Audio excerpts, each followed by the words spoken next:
어제 모형론을 통해서 가정 안에서 나의 역할이 어떠해야 되는지에 대해서 생각을 했습니다. 부모는 자녀에게 하나님의 사랑을 보여줄 수 있도록 해야 된다는 것이고, 자녀는 하나님을 경외하고 또 하나님을 공경하는 자세로 부모님을 대해야 된다, 이렇게 말씀을 드렸습니다. 남편은 그리스도의 사랑으로 아내를 사랑해야 되겠고, 아내는 그리스도께 복종하듯 남편을 대해야 합니다. 그러나 이 모든 것은 주 안에서 해야 되죠. 그런데 문제는 나는 잘하는 것 같은데 저 인간이 부족해. 자식 새끼들이 이 말을 안 들어. 이게 전부 다 자기 역할을 해야만 이게 조화로운 가정이 될 텐데 나만 잘해갖고 이게 될 수 있겠느냐 하는 그런 생각을 하는 거죠. 제가 군대에 있을 때 제가 공군 장교로 그래도 군대를 갔다 왔거든요. 근데 그때 있을 때 제가 진주 비행장, 사천 비행장이죠. 거기서 근무를 했는데, 거기 이제 진주 교대의 그 유아교육과에 있는 교수님이 한 분 초청을 해갖고 강의를 들은 기억이 있어요. 근데 그때 들었던 게 하나 기억에 남는 게 있어요. 아마 이게 유아교육과에 들어가면 다 배우는 것 같아요. 들었는데 제가 기억력이 엄청 좋죠. 그때가 언제인데 기억을 하고 있습니다. 에릭 프롬이라고 하는 사람이 이제 이야기를 한 건데, 같은 가족 내에도 이성 간에 서로 좋아한다는 거예요. 이게 뭐 어떤 연애 감정이 아니고, 같은 가족 내에도 아빠는 딸을 좋아하고 딸은 아빠를 좋아하고, 아들은 그럼 누굴 좋아하겠어요? 굉장히 어렵죠. 엄마를 좋아해요. 제가 가르쳐 드리는데 엄마를 이렇게 좋아하는 그런 게 인간의 심성 속에 심겨져 있다는 거예요. 심겨져 있는데, 그래서 아들 녀석이 참 이제 엄마의 사랑을 받고 싶어 하는 거예요. 엄마의 사랑을 받고 싶어 하는데, 가만히 보니까 엄마의 가장 사랑을 받는 사람이 누굴까요? 아빠였던 거예요. 그러면서 아빠를 보면서, 야, 엄마의 사랑을 받기 위해서는 아빠처럼 행동해야 되는 거구나. 그래서 남자아이는 아빠를 보고 남자답게 크고, 여자는 반대로 여자답게 크고, 그렇게 된다는 겁니다. 근데 아빠가 엄마의 사랑을 받지 못하고 있어. 그럼 이게 바로 깨지는 거잖아요. 그런 것들을 바로 말해서 엮이는 가정이다. 엮이는 가정이다. 그렇게 얘기를 한다고 들었습니다. 혹시 유아교육과 나오신 분들이 있는지 모르면 제가 제대로 말했는지 모르겠는데, 제 기억에는 분명히 그렇게 들었어요. 그런데 성경을 보면 그런 엮이는 가정에도 희망이 있습니다. 희망이 있어요. 디모데 같은 경우에도요, 자기 외가 쪽을 타고서 믿음이 잘 전수되어 왔고, 제가 이제 미국 대통령 중에요, 가장 훌륭한 대통령 앙케이트 조사하면 항상 1등 하는 사람이 있어요. 누군지 아세요? 링컨입니다. 링컨. 그래서 링컨의 전기를 내가 잘 읽어보고, 또 그분이 쓴 그 연설문을 다 자기가 직접 썼어요, 그분은. 그래서 그 연설문까지 제가 다 봤는데, 그분의 생애를 쭉 살펴보면서, 야, 진짜 한심한 아버지구나 그런 생각을 했어요. 뭐 이런 아버지가 다 있을까? 링컨의 학업을 막고 또 도시로 나가는 것을 막고, 그래갖고 그가 대학을 졸업할, 대학 이제 성인이 될 때까지 정상적인 교육을 받은 게 불과 3, 4년밖에 안 돼요. 초등학교도 우리 식으로 하면은요, 정상 교육을 못 받았어요, 링컨은요. 그래서 이 작가들, 링컨의 전기 작가들이 이렇게 기록하고 있습니다. 하늘은 링컨에게 위대한 조건은 한 가지도 주지 않았다. 다만 그에게 가난과 훌륭한 어머니를 주었다. 그는 이제 두 어머니가 있어요. 친어머니는, 자기를 낳아준 어머니는 일찍 죽었어요. 근데 친어머니도 그렇고 새 어머니도 들어와 가지고서요, 아주 신앙적으로 키웠대요.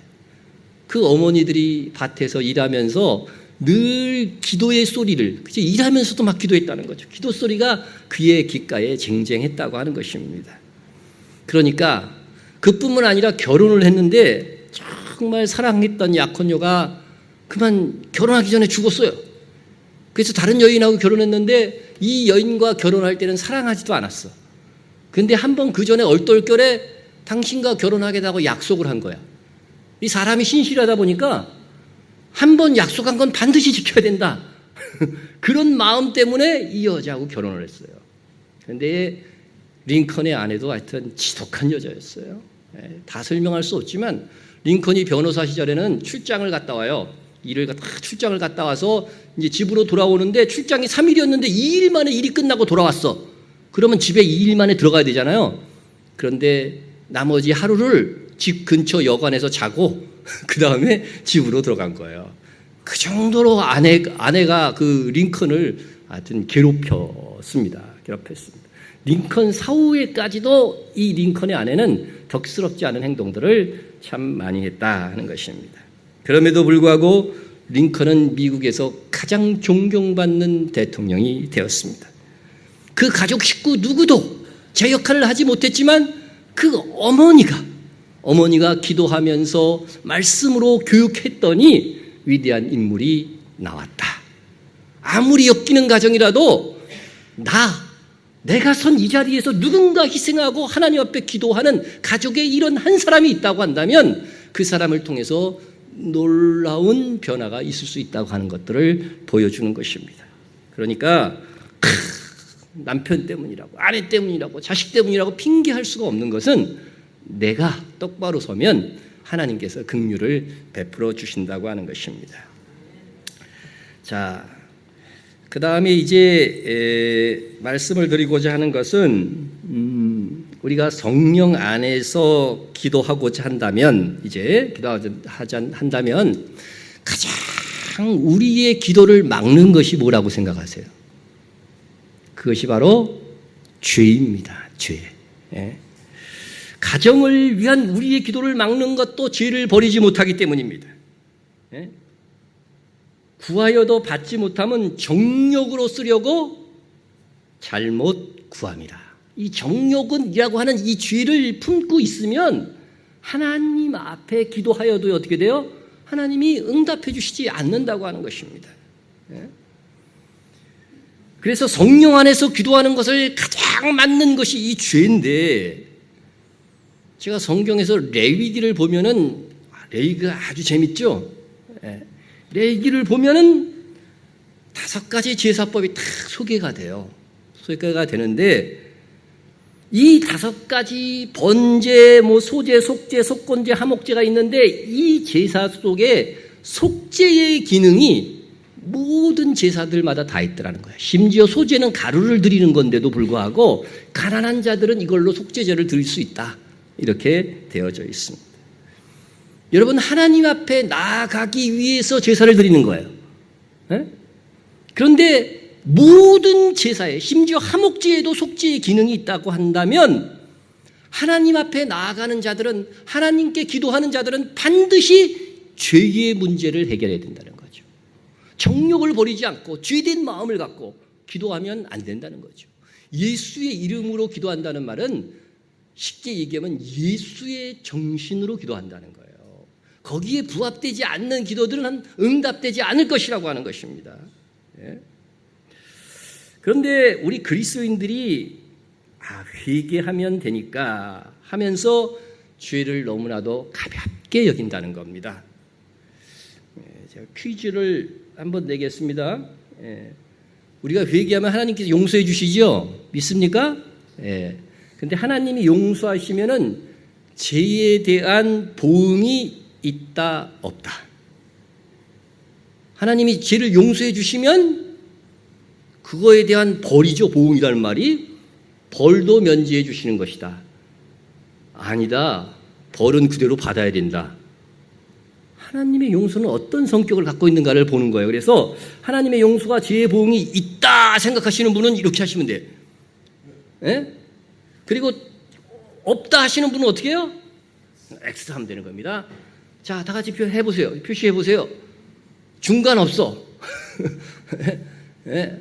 중간 없어요. 예. 대세가 지금 이걸로 다 가고 있어요. 빨리 표시해요. 개성 있게 이거 한 명이라도 해야 될 거 아니야. 예? 예. 좋습니다. 내가 이 교회의 수준을 알았어요.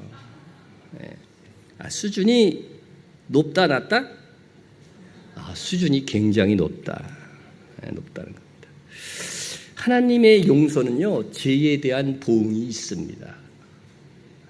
우리가 예수 믿기 전에 지은 죄에 대해서 얘기하는 게 아니에요. 예수 믿고 나서 지은 죄에 대해서 얘기하는 거죠. 회개하면 되니까 뭐 하면서 마음대로 죄 짓고 따라서 회개하고 나 진심으로 회개했어. 그래서 그냥 뭐 아주 너무 가벼운 마음으로 산다는 거죠. 그렇지 않다는 거죠. 여러분, 이스라엘 민족이 이제 범죄했습니다. 범죄했어요. 가나안 땅으로 들어가라고 그랬는데 막 안 들어갔어요. 가데스 바네아에서. 예? 그러자 하나님께서 이스라엘을 완전히 없애버리겠다고 그랬어요. 모세한테. 예? 그러니까 모세가 어떻게 해요? 백성을 대표해서 막 중보의 기도를 하죠. 이 민족의 죄를 용서해달라고. 그랬을 때 하나님께서 용서해 주셨나요? 여호와께서 이르시되 내가 네 말대로 사하노라. 용서해 주셨어요. 자, 용서해 주셨는데 바로 다음 절부터 뭐라고 그러시는지 한번 보세요. 응? 그러나 진실로 내가 살아있는 것과 여호와의 영광이 온 세상에 충만한 것을 두고 맹세하노니. 맹세까지 하면서 지금 하나님이 말씀하시는 거예요. 뭐라고 말씀하셨는지 보세요. 내 영광과 애국과 광야에서 행한 내 이적을 보고서도 이같이 10번이나 나를 시험하고 내 목소리를 청종하지 아니한 그 사람들은 내가 그들의 조상들에게 맹세한 땅을 결단코 보지 못할 것이요. 예. 사해 주었다고 분명히 말씀하셨어요. 그죠? 그런데 또 뭐라고 그래요? 그 지은 죄 때문에 어디에 못 들어간다? 가나안 땅에는 못 들어가고 광야에서 죽을 것이다. 분명히 벌을 내리셨습니다. 예? 신약 성경에도 그런 내용이 또 나와요. 고린도서 11장 이렇게 보면은요. 예? 자, 오늘은 구약에서요, 대표적인 인물, 구약에서 한 인물에 대해서 가장 많이 설명한 인물이 누군지 아세요? 다윗입니다. 알고 계셨죠? 알고 계셨는데 그냥 침묵하셨을 뿐이죠. 다윗, 예, 다윗입니다. 하나님께서 이 다윗의 죄에 대해서 얼마나 철저하게 한번 보응하시는지를 보세요. 다윗이 어느 날 왕궁 옥상으로 탁 올라갔어요. 당시 왕궁 옥상에는 기도처가 있었대요. 거기서 이제 기도하려고 올라갔는데 쫙 낮에 말이야 거닐었어. 이렇게 쫙 거닐었어. 그런데 왕궁은 높잖아요. 근데 저 멀리 이상한 게 보였어. 뭘까요? 모르는 척하지 마시고 뭐가 보였어요? 한 여인이 목욕하는 모습이 쫙 보인 겁니다. 성경에 보면요, 아름다워 보이는지. 아니 그 멀리 있는 그래도 궁중하고 떨어져 있을 때 멀리 있는 여인이 어떻게 아름다워 보일 수 있을까요? 자세히 보면 가능합니다. 자세히. 네.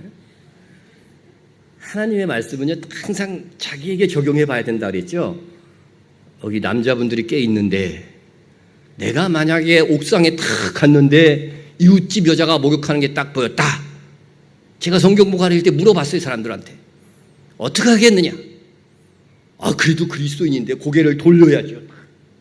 네? 고개를 돌려야죠. 그런데 제일 많은 경우는요, 고개는 안 돌리고 얼굴을 가리겠대. 얼굴을 딱 가리고, 근데 이게 손가락이 좀 벌어져 있는 거야. 네? 네?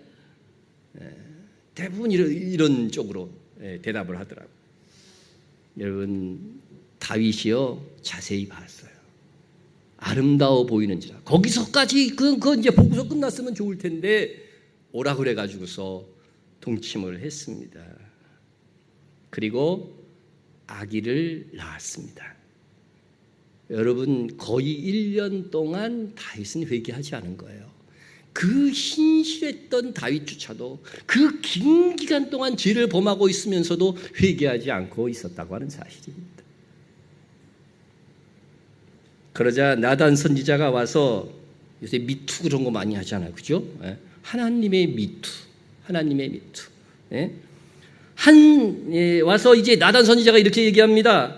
한 성읍에 두 사람이 있는데 한 사람은 부하고 한 사람은 가난하니 그 부한 사람은 양과 소가 힘이 많으나 가난한 사람은 아무것도 없고 자기가 사서 기르는 작은 암양 새끼 한 마리뿐이라. 이렇게 설명을 해줬어요.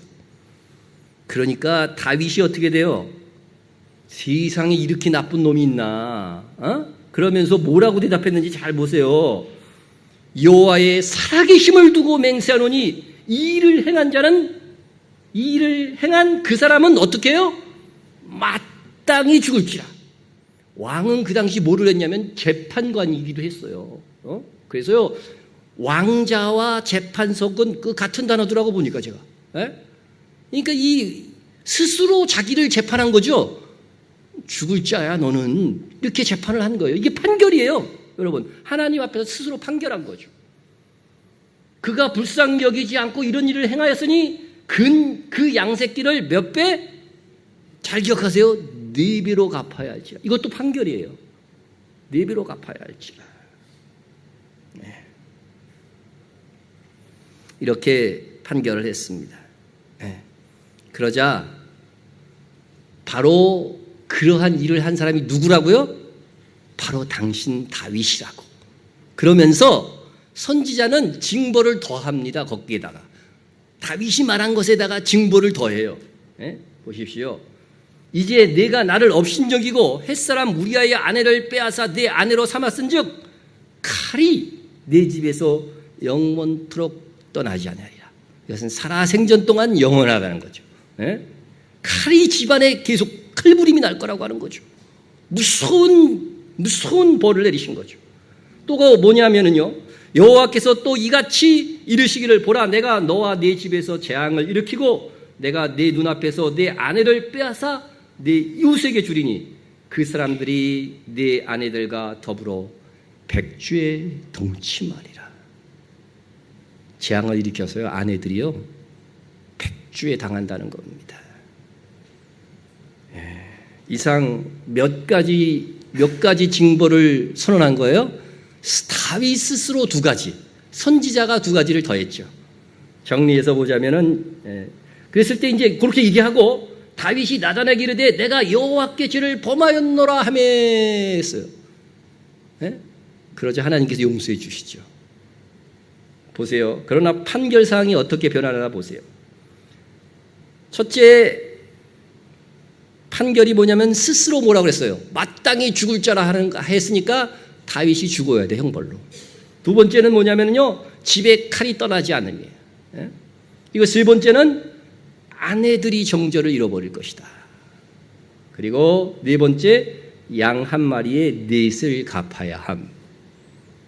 하나님께서 이것을 어떻게 보응하셨을까? 한번 보십시다. 먼저 다윗이 죽어야 되는데, 그럼 이때 하나님의 보응으로 죽어야 되죠, 그죠? 그런데 하나님께서 그의 죄를 사하면서 나단이 다윗에게 말하되 여호와께서도 당신의 죄를 사하셨나니 당신이 죽지 아니하려니와. 여러분, 우리가 성경에서 말하는 회개의 하나님의 용서의 성격이 여기에 담겨져 있는 거죠. 우리의 구원이 취소되지 않습니다, 죄로 인해서. 다윗은 죽지 않았어요. 삶과 동시에 그가 죽지 않았다. 예? 그러니까 첫 번째 형벌은 어떻게 돼요? 면제되었습니다. 이제 2번째 형벌, 이제 집에 칼이 떠나지 않는다고 했는데, 정말로 다윗의 이 가문에요, 형제들끼리 칼부림이 나고, 그 아들들이 막 반역을 모욕하고 그러면서 이 솔로몬 왕이 등장하기까지 그 집안에 칼부림이 났습니다. 또 3번째는 아내들이 정절을 빼앗긴다고 했는데, 압살롬에 의해서, 그죠? 압살롬과 그의 신하들이 다윗의 후궁을요, 예언대로 100주 대낮에 범하는 사건이 성경에 기록되어져 있습니다. 얼마나 엄한 형벌을 그대로 받은 것입니까? 그리고 4번째가 뭐였어요? 양 한 마리의 넷을 갚아야 함. 이게 무슨 뜻일까요? 양은 누구를 비유한 것일까요? 다윗에 의해서 희생된 양이 누구였어요? 우리아였죠. 우리아가 죽었잖아요. 우리아가 죽었어요. 그러니까 다윗 가문에 네 아들이 죽어야 되는 거예요. 이게 하나님의 형벌이에요. 몇 명 죽었을까요? 자, 그걸 한번 세봅시다. 정말 4명이 죽었나? 4명이 죽었나? 먼저 밧세바가 낳은 아기가 어떻게 됐어요? 다윗이 얼마나 기도했는지 몰라요. 다윗이 그 아이를 위하여 하나님께 간구하되 다윗이 금식하고 안에 들어가서 밤새도록 땅에 엎드렸으니 금식 철야 기도까지 했어요. 살려달라고. 근데 하나님 살려주셨어요? 엄하게 이 아이를 죽이셨습니다. 그래서 밧세바가 낳은 아들이 죽었습니다. 두 번째, 또 죽은 아들이 암논이었습니다. 누가 죽였어요? 압살롬이, 형제가 죽입니다. 세 번째는 아들이 누가 죽어요? 압살롬이 요압 장군에 의해서 죽습니다. 네 번째는 아도니아가 솔로몬에 의해서 최종적으로 죽임을 당합니다. 정확하게 하나님께서 보응하셨습니다. 예? 여러분, 이 사실을 기억해야 됩니다. 다윗은 그의 올곧은 충성과 믿음으로 그의 후손들에게 왕위가 이어질 것이라고 하는 귀한 믿음의 유산을 남겨주었지만, 반면 그의 범죄로 그가 사는 동안 그 집안에 1년의 재앙의 씨앗이 되었습니다. 가족을 위해 가장이고 부모된 자가 죄를 이겨야 됩니다. 그것이 자녀들에게 가장 좋은 믿음의 유산을 물려주는 것이고, 자녀들 또한 죄를 이겨내야 하나님께서 복 주실 수 있는 미래를 열어가는 것입니다. 제가 어린 시절에, 제가 학생이고 청년 시절에 나에게 이런 교리를 누가 가르쳐줬다고 한다면 내가 정말 결단코 죄 짓는 일을 더 두려워했을 텐데, 우리 아버지가 그걸 안 가르쳐줬네. 그래서 제가 죄를 많이 지었습니다. 오늘 많은 그리스도인들이 죄를 두려워하지 못하는 이유가, 회개하면 하나님께서 그 벌까지도 다 면제해 주는 줄 알고 있다니까요. 이거 잘못된 겁니다. 이게 신약 성경에서도 제가 많은 예들을 들 수 있는데 다만 생략하는 것뿐입니다. 회개하면 그 죄가 그대로 보응은 받습니다. 여호와 우리 하나님이여, 주께서는 그들에게 응답하셨고 그들이 회개의 기도에 응답하셨어요. 그러나 그들이 행한 대로 갚기는 하셨으나 그들을 용서하신 하나님이신다. 행한 대로 갚는다니까.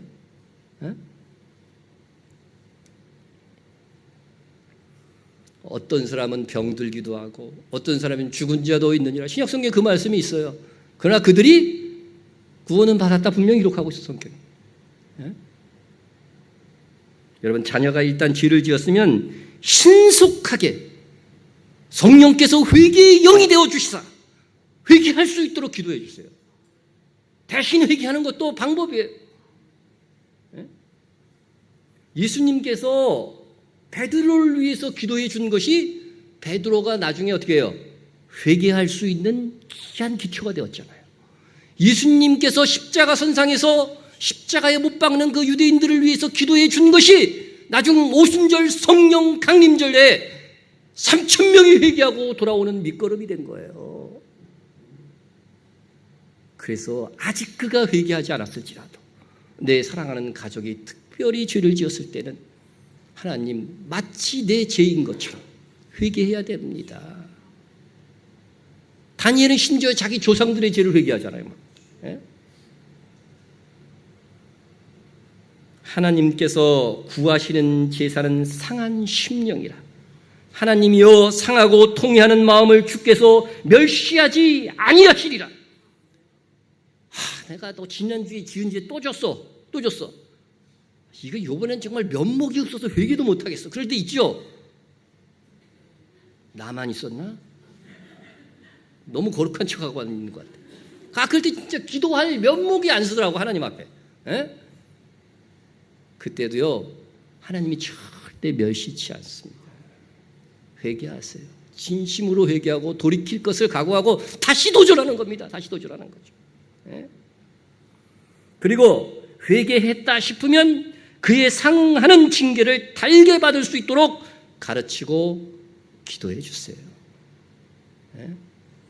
여러분, 다윗과 사울이 다른 점은요, 징벌을 했을 때 사울은 그걸 받으려고 하질 않았어요. 내가 저 백성들 앞에, 장로들 앞에서 나를 높여달라고 그래요.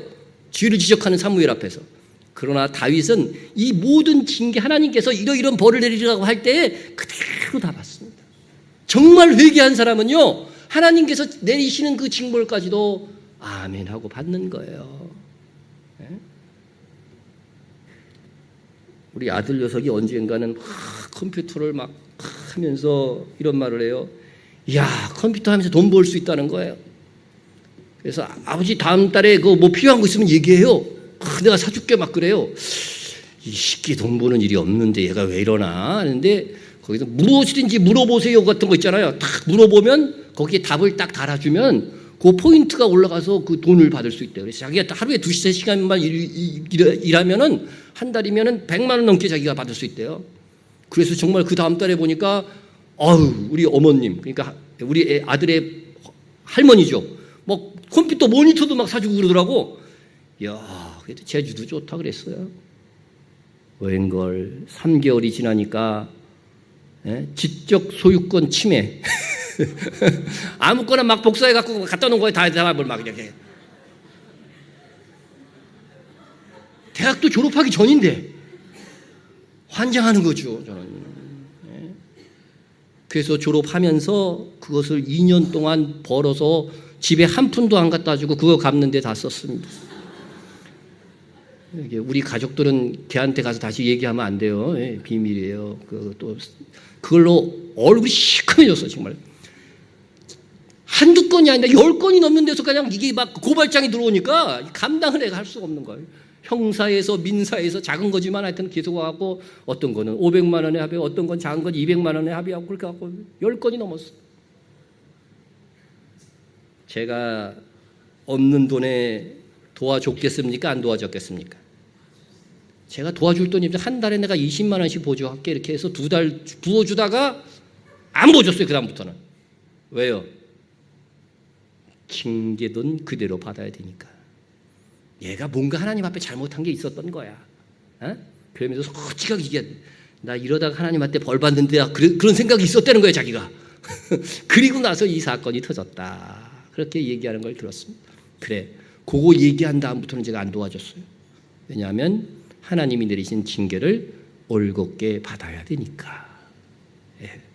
여러분, 그래서 이 신앙교육도 하나 여러분 회개하도록 도와주고 또 회개했다 싶으면 그거로 인한 징계도 하나님 앞에 감사함으로 나를 사랑하니까 이렇게 징계하시는구나 하고서 받을 수 있도록 도와주는 것 중요합니다.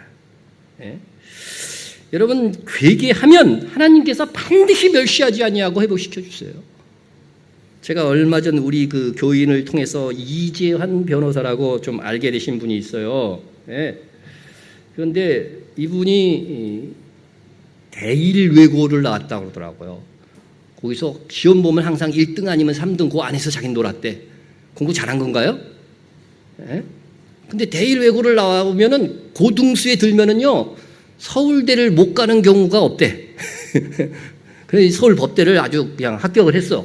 그래서 서울법대를 딱 들어갔는데 자기는 얼마나 지혜로운지 책을 한번 쫙 읽고 나오면은요 그 책의 내용을 거의 잊어먹지 않을 정도로 통달을 한대. 핵심이 무엇이고 그냥 저절로 이해가 됐대요. 야, 그래서 자기는 무지 자기가 똑똑한 줄 알았다는 거죠. 물론 신앙인의 가정입니다.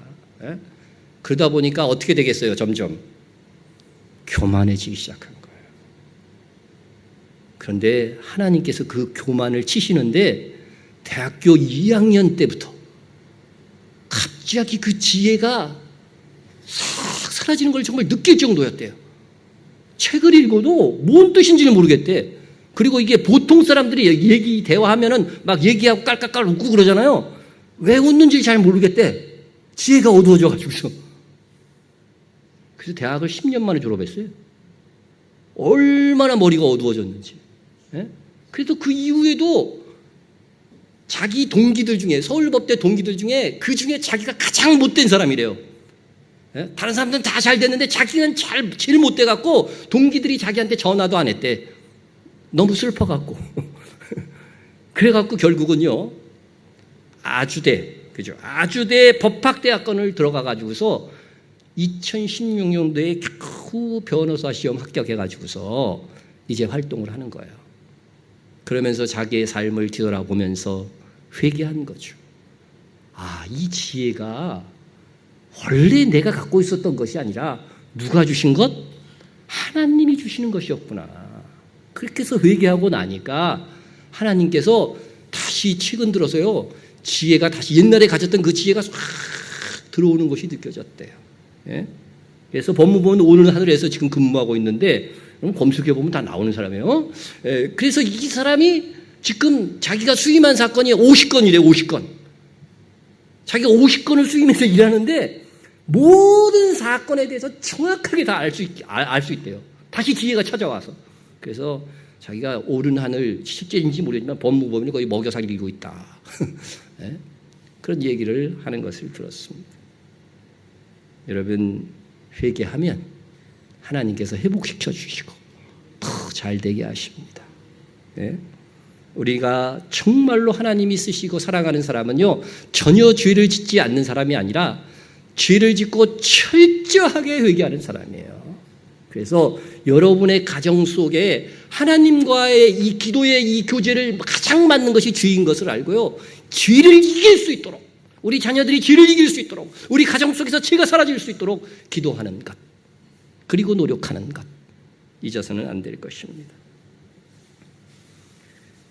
제가 황무지를 개간해 가지고서 밭을 만들어 보았습니다. 목사가 돼서요. 그래서 정말 완전 돌밭이었어요. 거기서 이제 고랑을 파고서 고구마를 심고 그랬는데, 여러분, 제일 처음에 그 밭을 이게 고를 때는요, 큰 돌만 골라내야 돼요. 워낙 돌이 많으니까 큰 돌만 이렇게 막 골라내요. 그 다음에쯤 되면요, 저기 중간 돌들 막 이렇게 건져내요. 근데 요즘은요, 아주 작은 돌인데도 건져냅니다. 그러면서 점점 밭이 옥토가 되어가고 곡식이 심으면 잘 될 수 있는 땅이 되어가더라고 하는 것입니다. 여러분, 은혜 안에서 성장하는 가정도 그와 같습니다. 우리가 처음 예수를 믿게 되면요, 큰 죄들이 막 드러나. 큰 죄들이 드러나. 예? 그러면 하나님 앞에 고백하고 용서를 받습니다. 그러나 해가 지나가면서 전에는 내가 죄로 생각하지 않았던 것까지 하나님께서 죄로 느끼게 해주셔. 가끔 어떤 분은 그래요. 목사님은 그렇게 회개 기도를 오래 하세요? 여러분, 전에는 정말요, 제가 요즘 회개하는 것들을 보면은 전에는 죄로 생각하지도 않았던 거야. 그러나 그런 마음의 미묘한 죄들까지도 하나님 앞에 회개하는 겁니다. 가끔 저는 꿈속에서도 죄를 져. 꿈속에서 이쁜 여자가 나타나갖고 막 따라가는 꿈을 한번 꿨어요. 그래서 이거를 회개해 말어. 그것조차도 회개했어요. 하나님, 내게 조금이라도 뭔가 남아있으니까 그 꿈속에서도 쫓아갔죠. 그래서 꿈에 지은 죄까지도 회개하는 거예요. 그래서 우리가 철저하게 이렇게 마음속에 깊은 죄까지 회개하면 우리가 마음이 어떻게 돼요? 청결하게 되겠죠. 여러분, 마음이 청결한 자는 복이 있나니 그들이 하나님을 볼 것이며, 마음이 청결해서 하나님을 보게 되면요, 세상의 것들이 잡다해져요. 아무것도 아닌 거야. 그래서 정말 하늘의 영광만을 바라보면서 신앙생활하게 되더라고 하는 것입니다. 우리 가족이 죄를 이기고 청결해지면 하나님의 뜻을 더욱 선명하게 알게 되어서 진정 성령 안에서 깨어 기도하게 될 것입니다. 다음은 우리가 성령 안에서 기도하는데 축복하는 기도를 해라. 축복하는 기도. 어저께 보니까 여러분 막 그죠? 부모가 가족을 막 자녀들을 축복하는 기도를 막 하더라고요.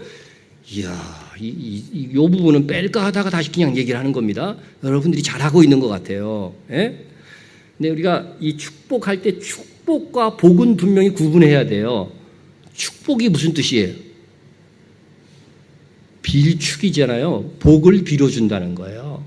성경에는 축복과 복이 분명히 구분돼서 사용되고 있는데 보통 사람들은요, 하나님 나를 축복하여 주옵소서. 그 말은 무슨 말이에요? 하나님 나를 복을 빌어주소서? 그런 말이란 말이야. 하나님은 복을 내리시는 분이지 우리 복을 빌어주면 누가 복 주란 말이야. 하나님은 복 주시는 분이고, 축복과 복은 다른 단어예요. 다른 단어입니다. 예.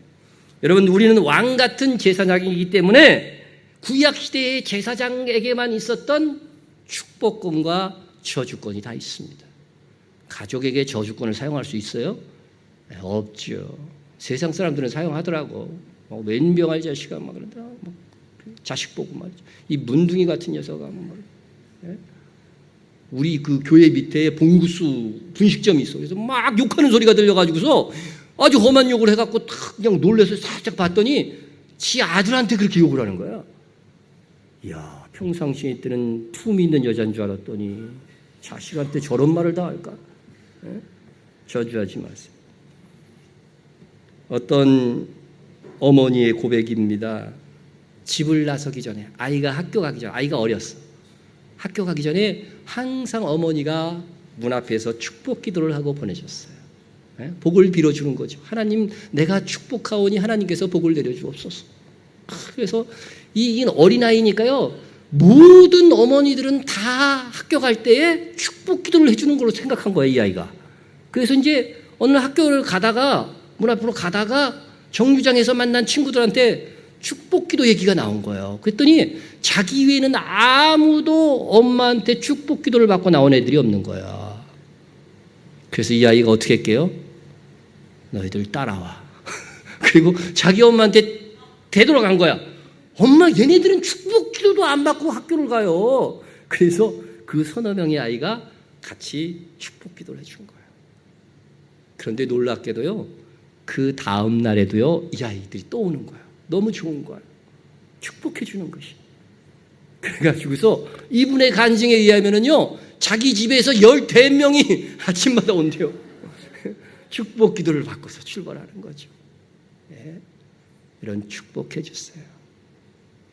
아이가 어리면 가서 어떻게 해요? 잠들 때 머리에 손을 얹고 부모의 축복권을 활용해 주세요. 축복권. 네? 나이가 들어도 마찬가지예요. 나이가 붙들고 축복의 기도를 해주세요. 네? 여러분, 그럼 자식은 부모를 축복할 수 있을까요? 없을까요? 윗사람이 아랫사람만 축복하는 것일까요? 자녀도요, 왕 같은 제사장이에요. 부모를 축복할 수 있어요. 목사님을 축복할 수 있어요. 하나님을 축복할 수 있을까요? 이건 좀 이상하죠, 그죠? 근데 성경을 봤더니요, 하나님을 축복할 수 있다고 돼 있더라고요. 여호와를 송축하라 그런 말 있잖아요. 이 송축이라는 말이 우리나라 번역하는 사람들이 조금 이렇게 하나님을 축복하라는 게 좀 이상했나 봐. 그래서 그걸 송축하라로 바뀐 거지. 축복이나 송축이나 똑같은 단어예요, 히브리어는. 예? 히브리어. 예? 여기 히브리어 전문하신 분이 한 분 계시긴 해요, 여기.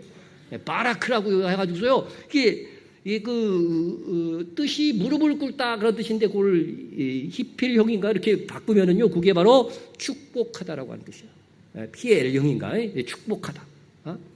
여러분, 무릎을 꿇고 축복해 주세요, 자녀들을. 무릎을 꿇고 축복해 주세요. 자녀들도 무릎을 꿇고 우리 부모를 축복해 주세요. 여러분, 우리의 축복을, 이 기도를 따라서 하나님께서는 우리 자녀들에게, 우리 가족들에게 복 주시기를 원하시는 분이십니다. 저도 그래서 기도할 때 그래요. 하나님, 제가 축복하오니, 우리 성도를 축복하오니 하나님께서 복을 내려주세요. 예? 여러분, 기도만큼 위대한 능력이 없습니다. 예? 다음은 그리스도인의 정체성을 가진 자녀가 되도록 구하라 하는 것입니다. 여러분, 어디를 가든 무슨 일을 하든 그리스도의 이름으로 사는 자녀가 되게 해주세요. 어디를 가든 나는 그리스도인이다. 나는 그리스도인으로 살아야 된다는 것들을 가슴 깊이 새겨지는 아이가 될 수 있도록. 예? 여러분 이 말씀을 보세요. 요셉에 대한 말씀인데요. 그 주인이 여호와께서 그와 함께 하심을 보며 또 여호와께서 그의 범사에 형통하게 하심을 보았더라. 여러분 애굽 땅에는 하나님을 믿는 사람이 아무도 없었어요. 그런데 요셉의 그 주인이 어떻게 여호와께서 요셉과 함께 하심을 보았으며 여호와께서 그를 범사에 형통케 하시는 것을 어떻게 알았을까요? 어떻게 알 수 있겠어요? 요셉이 무슨 일을 할 때마다 뭐 했겠어요? 하나님 여호와께 기도했을 것이고 일이 잘 해결되어졌으면은 하나님 감사합니다. 쟤는 말끝마다 하나님 감사, 하나님께 기도하는 아이. 그런데 그 아이가 하는 게 뭐예요? 다 잘 되는 거야. 그러니까 주인이 그 하나님도 믿지 않던 주인이 요셉을 보면서 여호와 하나님께서 형통하시는 것을 보았다고 하는 것입니다. 여러분 어디에 가서 무엇을 하든 그리스도의 이름으로 하세요. 제가 군대 가갖고 이제 조금 훈련을 받는데 각자 이제 저희 장교는 3개월 훈련 받거든요.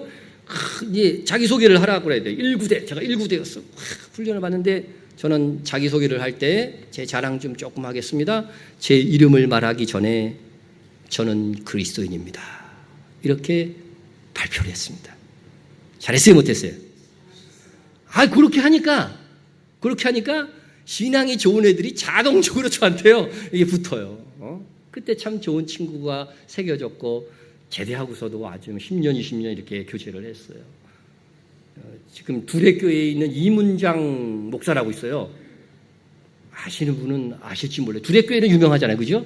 그 이문장 교수가 그때 같이 저를 알아보고 와가지고서 했는데 참 그때 정말 신실했어요. 군대에 있을 때부터. 하여튼 그랬어요. 우리가 어디를 가든지 내가 그리스도인이라는 것을 항상 기억하면서 그리스도의 이름으로 행해야 되는 것입니다. 제가 두산건설에 좀 근무를 했었어요. 근데 면접을 보는데 그때 두산그룹의 모기업이 뭐였냐면요. 오비 맥주였어요. 지금은 다 팔아버렸어요, 두산에서. 근데 오비 맥주였어요. 근데 두산에서 딱 면접을 하는데 제가 자기소개서에다가 나는 술을 안 마시겠습니다 하고 딱 써놨어요. 야, 모 회사가 오비 맥주고 그때 지금 롯데가 처음이잖아요. 근데 그때의 처음을 저기 두산에서 매입을 해갖고 롯데한테 판 거거든요. 소주 회사도 있는데 이 인간을 뽑아야 되나 말아야 되나 나중에 얘기를 들으니까 굉장히 고민을 했다는 거예요. 예? 근데 어쨌든 제가 뽑혔어요. 예? 그때 오비 맥주하고 화이트하고 막 싸움이 붙었는데 경쟁이 붙었는데 예? 퇴근할 때 되면은요 직원들한테 다 5만 원씩 나눠줘요. 왜 나눠주는지 아세요? 가서 술 먹고 들어가라. 술 먹는 사람한테는 너무 좋은 거지 이게. 근데 나는 이걸 할 수 없어. 그 영수증 다 끊어갖고 또 제출을 해야 돼. 제가 어떻게 했겠어요? 다른 사람한테 좋지 뭐. 다른 친구들은 좋아갖고 난리야. 10만 원어치를 먹네. 그래서 좋아하더라고요. 예? 그런 회사도 술 안 먹고 다녔어요. 예? 거기 소망교회 장로님이 전무님이었어요. 회식하면 자꾸 술 따라주려고 그래 나한테. 저는 술 안 마십니다. 그랬더니 이 녀석 봐라 막 그러더라고요. 예? 그런데 그 당시에 처음 두산그룹에 뭐가 적용이 됐냐면요. 연봉제가 처음 행해졌어요. 이제 그게 뭐냐면 이제 일반적인 연봉제가 아니라 하위 20%의 봉급을요 10% 떼갖고 고가 평정에서 상위 10%에게 이렇게 주는 거예요. 봉급이 더 많아 같은 직급이라도 평점을 좋게 받으면은. 예? 그랬는데 그 고가 평정을 하는 게 이제 부장이거든요. 부장. 저 같은 경우는 부장이었는데 회식을 하는데 부장이 술을 따라주는 거야. 그래서 나 안 마신다고. 예? 근데 왜 안 마시냐는 거죠. 난 기독교인이기 때문에 나 안 마시겠다고. 저는 술은요 절제의 의미라고 생각은 해요. 그러나 내가 신앙인으로서 올바르게 살아가기 위해서 나는 술을 절제가 아니라 금주하기로 나는 결심을 했습니다. 그래서 안 마십니다. 예? 그렇게 얘기한 거죠. 그랬더니 부장이 화가 이딴 만큼 나갖고 막 그러는 거예요. 그랬을 때 나와 같은 그리스도인들이 거기 있거든요, 지금. 같이 있는 그리스도인들이 있어요. 근데 그 그리스도인들은 한 말도 하지 못하고 다 얼굴이 시뻘겋고 있는 게 보여요. 그런데 나를 막아준 사람들이 누군지 아세요? 불신자들이에요. 불신자들. 아니, 이건 종교적인 이유 때문에 못 마시는 건데 부장님 왜 그러세요? 왜 그러세요? 막 이렇게 갖고 해준 거예요. 오히려 불신자들이 막아주더라고요. 얼마 후에 고가 평정이 있어서 전 다 망했는 줄 알았어요, 그냥. 나는 이제 봉급 10% 깎여갖고 상위. 야, 근데 놀랍게도요, 제가 1등 했더라고요, 고가 평정. 1등 했어요. 그러나 내가 그때 그 일로 인해서 고가 평정 꼴등을 했을지라도 저는 후회가 없어요. 차라리 그랬으면 좋았을 것을. 또 오늘날 보니까 막 봉급이 확 오른 거야. 예, 고가 평정이 올라서 올리는 거라더라고요. 예. 여러분, 그리스도인답게 살려고 세상 속에서 싸우려고 해야 되는 거예요. 싸우려고 해야 돼요. 다른 사람들이 목사님 세상에서 한번 살아보세요. 꼭 그런 이야기를 해요, 저한테. 예? 난 살아봤어. 다른 목사하고 틀려요. 저는 10수년을 직장생활을 하다가 뒤늦게 목사가 된 사람이기 때문에. 예? 여러분, 주일에 또 우리 때에는 지금 토요일날도 시험을 보는 게 많이 있는데 국가고시들이 대부분 주일날에 해서 주일날. 이거 안 볼 수가 없잖아요. 예? 제가 고등학교 때 미션 스쿨인데 수학여행을 주일날을 포함해서 가는 거야. 그래서 우리 반에서 저만 안 갔어요. 나 못 가겠습니다. 예? 그래가지고서 저만 버티고 안 갔죠. 안 갔는데 그 후에 제가 또 이제 무슨 국가 자격고시에 응시를 했어요. 근데 그때 주일날이란 말이죠. 그때 딱 주일날을 가겠다고 하니까 우리 담임 선생님이 크리스찬이었는데도 불구하고 야, 저번에는 수학여행 갈 때는 안 가고 지금은 또 어떻게 거길 가냐? 이렇게 막 조롱하더라고, 나를. 조롱하더라는 거죠. 그래도 그때는 어떻게 돼요? 오후 예배라도 참석하잖아요. 그죠? 예? 1부 예배, 2부 예배 또 있는 데는 이렇게 해서 예배를 참석은 하잖아요. 그죠? 참석을 하죠. 그러면서 이런 것들도 이렇게 조롱거리가 되는구나 해서 시험은 무조건 국가에서 어쩔 수 없이 주의를 보니까 여러분 여기서 의사 되고 뭐 국가 자격 얻은 사람들은 다 주일날 한 번씩 가서 주일날 시험 본 사람들이에요. 제가 사실은 소방기사도 있고요, 건축기사도 있고요, 건축사도 있고요. 이거 다 주일날 예배 그죠? 시험 봐갖고 딴 거거든요. 그래서 이걸 안다면 또 하나님께 영광이 되는 삶이 부족하고 하니까 어쨌든 타협을 하고 시험을 봤습니다. 시험을 보고 단 주의를 많이 어기지 않기 위해서 한 번에 붙자. 한 번에 붙자. 그래서 정말 이 국가고시 응시할 때는 죽으라고 했어요. 그래서 다행히 한 번에 붙었어요. 제가 머리가 좋은 사람이 아니에요. 예. 우리 이문범 목사가 잘 알아요. 예. 그럼에도 불구하고 주일은 지켜야 되니까 더 이상 어기만. 그래서 이 마음을 주께서 좀 알아주셨을 것이다. 그걸로 위로를 받는 거죠. 예? 제가 건축을 했기 때문에요. 신원 종합개발에 이제 거기서 마지막 직장이었는데 저도 다 잘한 건 아니에요. 딱 한 번 공무원한테 돈 갖다 준 적이 있어. 요 교회가 있는 위치가 용인이죠. 용인시 공무원이야. 나중에 탄론하면 안 되는데. 원래 건축과에서 허가를 내려면요, 뭐 하수도과니, 녹지과니, 뭐 이런 여러 가지 과에 토목과니 이렇게 다 서류를 보내갖고 이상이 없는지 각 파트별로 다 와야 돼요. 근데 한쪽에서 다 왔는데 한쪽에서 자꾸 안 보내주는 거야. 그래서 제가 찾아갔죠. 제가 이제 그때 팀장 할 때고 막 그러니까 근데 쫓아가서 왜 허가를 안 내주십니까? 그랬더니 갑자기 자기의 봉급 명세서를 이렇게 보여주는 거야. 봉급이 굉장히 짜다고. 뭐 하는 소리야, 이게? 좀 달라는 거죠. 그래서 이때 한번 내가 정말 어쩔 수 없이 회사한테 요청을 해가지고서 저는 많이 안 갖다 줬습니다. 500만 원 갖다 줬습니다. 500만 원 갖다 줬어요. 그리고서 그것만 하지 않으면 술 한 번 먹자는 거야. 지금 미치겠더라고요, 정말. 뭐 이런 인간이 다 있나. 그래서 할 수 없이 그것도 따라가가지고서 제가 술은 못 마시니까 우리 직원 하나 술 잘 먹는 튼튼한 녀석 하나 데리고 가가지고서 얘한테 술 상무시키고 오리 피도 먹고 하여튼 그때 정말 그때의 기억이 아우 지금도 그냥 상처가 돼가지고서 그렇게 제가 허물도 있습니다. 허물도 있어요. 끝까지 싸우지 못한 게 아니에요. 근데 제가 이제 그만두고 이제 하나님께서 이제 사인이 왔어요. 사인이 와서 너 목사가 되라 사인이 와서 분명히 저는 와가지고서 이제 목회를 했는데 아니 그만둬야 되잖아요. 직장을. 그래서 제 후배를 이제 하나 데려다가 딱 놨어요. 그때 용인시에서 제가 아파트 700채를 짓고 400채가 계속 허가를 안 내는 상황에서 나왔는데 제가 나온 지 2주 만에 다 허가가 떨어진 거야. 야, 내가 할 때는 정말 안 됐는데 너 어떻게 했냐 그랬더니 돈 좀 썼다는 거예요. 나는 제가 생각하기에는요, 이게 정말 사실이에요. 그 당시만 해도 대한민국의 건축 공무원들은요, 다 조사하면요, 다 감옥 갈 수 있는 사람들이에요. 그 정도의 세상이었어요. 지금 좀 많이 깨끗해진 것 같아요. 자, 그래서 참 내 후배는 어떻게 해요? 회사에서는 능력 있는 애죠. 능력 있는 애죠. 빨리 좀 돈 좀 걔는 얼마 썼냐 했더니 2천만 원 자기는 썼대. 그렇게 써가지고서 자기는 빨리 허가를 내는 사람이 더 회사에서는 능력 있는 사람이에요.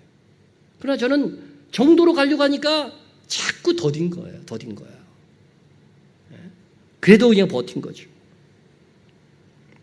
제가 그때 설계 담당을 했어요. 설계 이제 우리 아파트 지으려면 설계를 이렇게 이제 하청을 주는 거죠. 설계사무소한테 하청을 주고 또 제가 그 모델하우스 짓는 거 있잖아요. 그거를 했어요. 제가 지금 모델하우스가 꽤 있어요. 근데 그 모델하우스에서 어떤 제품 자재를 쓰는가에 따라서 어떻게 돼요? 그게 원래 그대로 써야 돼. 그러니까요. 제가 모델하우스 질 때에 많이 들어와요. 뭐가. 그래서 저는 다 거절을 했는데 막 추석 때 되면은요. 집으로 주소를 어떻게 알았는지 하여튼 회사를 통해서 알아가지고서 막 굴비도 들어오고 막 선물을 들어오는 거야. 그러니까 제 아내가 너무 좋아하는 거예요. 뭔지도 모르고 회사에서 굉장히 인정받는 사람인가 보다야. 이렇게 많이 들어오니까. 솔직히 그때는 구두 티켓을 그냥 이렇게 한 묶음씩 달려갖고요. 좀 피폐한 부서에 그냥 이렇게 막 10몇 개씩 주고 막 그랬어요. 그래서 나는 구두 티켓은 아까운지 않고 살았어요. 설교 시간에 뭔 얘기를 하나 내가. 하여튼 그렇게 해갖고 근데 설계사무소를 이렇게 가가지고서 이제 도면 검토하러 가면은요. 갈 때 돈을 이렇게 주는 거예요. 주는 거예요. 난 이거 안 받는다고. 그래도 막 억지로 주는 거예요. 그런데 내 전임 팀장도 보면은요. 그런 것들을 직원들 휴가 가고 그럴 때 이렇게 다 이렇게 경력금으로 주더라고요. 그래서 제가 받았어요. 나중에는 막 이렇게 조금이라도 받아가지고서 그것을 직원들이 이제 휴가 가고 출장 가고 그럴 때 쓰라고 이렇게 개인적으로 그래야 좀 능력 있는 또 팀장이 돼. 분위기가 그랬어요. 그런데 그리고 나서 기도를 하는데 기도가 막히는 거예요. 내 기도가 왜 막힐까? 왜 막힐까? 가만히 생각해 보니까 바로 이것 때문이구나. 그래서 제가 그동안 받았던 돈을 다 계산해 가지고서 돌려주기 시작했어요. 근데 워낙 많이 받아가지고서요. 퇴직할 때까지 다 못 돌려줬어. 그래갖고 퇴직금 다 갖고 다 돌려줬다니까. 돌려줄 때 이 사람들이 돌려주는 걸 보고 이 하청업체들이 벌벌 떠는 거야. 자기를 자르는 줄 알고. 그래 제가 해서 나는 크리스찬입니다. 나는 기도가 막혀서 당신한테 돌려주고 이거 일이라고 당신 업체를 계속 안 쓰는 게 아닙니다. 그러니까 돌려받으세요 하고서 돌려줬던 기억이 있습니다. 그렇게 했더니 정말 제가 회사를 그만두고 나서 상당 기간이 흘렀는데도 불구하고요. 한 번은 상무님한테 탁 전화가 왔어요. 네? 뭐라고 전화하냐면 자기가 차를 샀다는 거예요. 믿지도 않는 상무님이야. 자기가 차를 샀다는 거야. 차 사면 믿지 않는 사람 뭐 하는지 아세요? 차에다 대고 고사 지내요. 근데 저한테 전화가 와서 야 고사 지내는 것보다도 자네가 와서 기도해 주면 좋을 것 같아. 좀 오라. 아니 회사를 그만둔 지 한 1년이 됐는데 자기 차 샀다고 와서 기도 좀 차에다가 안수기도를 해달라는 거야. 뭘 이런 게 다 있냐. 그래서 저도 조건을 걸었습니다. 그러면요 상무님 이하 직원들을 다 모아놓으세요. 대신 그때 제가 10분 저에게 시간을 주셔서 그때 내가 복음을 전할 수 있게 해주시면 차에다 안수기도를 해주겠습니다. 그래서 가서 10분 동안 그래도 복음을 전했어요. 직원들 다 모아놓고. 그래도 그리스도인의 어떤 정체성을 가지고 그래도 살려고, 부족한 점도 제가 얘기했잖아요. 부족하지만 살려고 싸우려고 애썼더니 안 믿는 사람도 인정해 주더라고요. 안 믿는 사람도 인정해 줘. 여러분, 다윗이 위대한 점은 뭔지 아세요? 우선 아무도 골리앗과 싸우려고 하지 않았는데 다윗은 싸우려고 했다는 거예요. 싸우려고 했다는 거예요. 그것 자체부터 위대한 거예요. 부단히 세상 속에서 거룩한 삶을 위해서 싸워야 된다.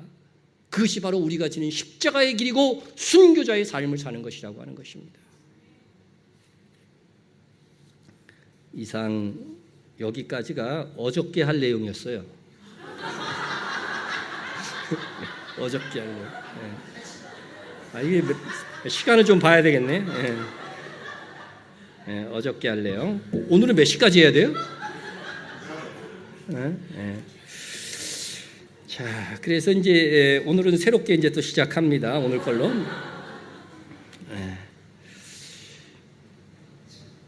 어떤 분은요, 설교가 길었다고 막 집에 가면서 집에 도착해서까지 화내는 분이 있더라고요.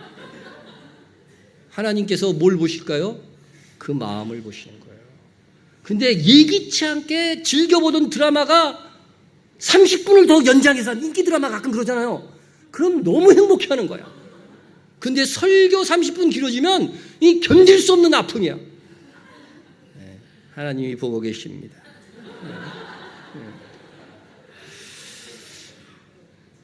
여러분, 성령 안에서 깨어서 기도하라고 하는데 성령님이 어디 계십니까?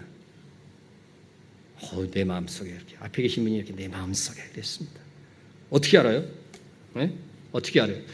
귀신은 들어가면 다 알아. 귀신의 말을 하니까. 근데 성령께서 내 안에 있는 걸 어떻게 알아, 이거? 우리 성령께서는 인격적이신 분이에요. 내가요, 내 주장하고 막 그러면은요, 이 성령께서 역사하는 것이 작을 수밖에 없어요. 못 느껴, 성령께서 있는지 없는지도. 그러나 내가 청결하게 하면 내 안에 성령께서 역사하시는 것이 느껴집니다. 그러나 말씀으로 우리가 분명히 알 수 있는 것은 성령이 친히 우리의 영과 더불어 우리가 하나님의 자녀인 것을 증언하시나니 또 성령으로 아니하고는 예수를 주시라 할 수 없느니라. 여러분, 내가 하나님의 자녀이고 예수님이 정말 나의 죄를 위해서 죽으신 나의 구세주라고 하는 것이 의심 없이 믿어진다고 하는 것은 뭐예요? 내 안에 성령께서 계시다. 여러분, 가만히 생각해 보세요.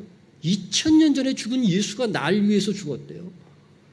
이스라엘 사람도 아닌, 한국 사람도 아닌, 참 이스라엘 사람인 그 예수가, 로마의 사형수가 2000년 전에 죽었는데 나를 위해서 죽었다. 이게 믿어진다는 것이 객관적인 이 상식으로는요, 말이 안 되는 거예요.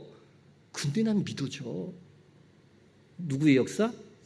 성령의 감화 감동의 역사예요. 그래서 믿음은 하나님의 선물이라고 그런 거죠. 그래서 내가 정말로, 어떤 사람이 그래요. 목사님은 정말 예수를 믿고 있습니까? 그래요. 자기들이 보기에는 목사님들조차도 가짜로 예수를 믿고 직업으로 이렇게 하기 위해서 믿는 줄 아는 것 같아, 이 사람은. 참 기가 막힌 일이죠. 우리는 의심 없이 믿어지잖아요. 이것은 성령께서 주신 마음이에요. 성령께서 내 안에 있어야만 가능한 일인 거죠. 그런데 성령께서, 이 성령이 모든 사람의 마음속에 있는 게 아니잖아요. 언제부터 성령께서 내 안에 오셨는가? 왜 거기 계신 것인가? 좀 밖에 옆에 있으면 안 되나? 꼭 내 안에 들어와 계셔야 되는가? 그 이유가 무엇일까? 그것을 레위기 23장에 있는 7절기를 설명하면서 답을 찾아가도록 하겠습니다. 레위기 23장에 보면, 원래 오늘 본문은 레위기 23장을 읽으려고 그랬어요.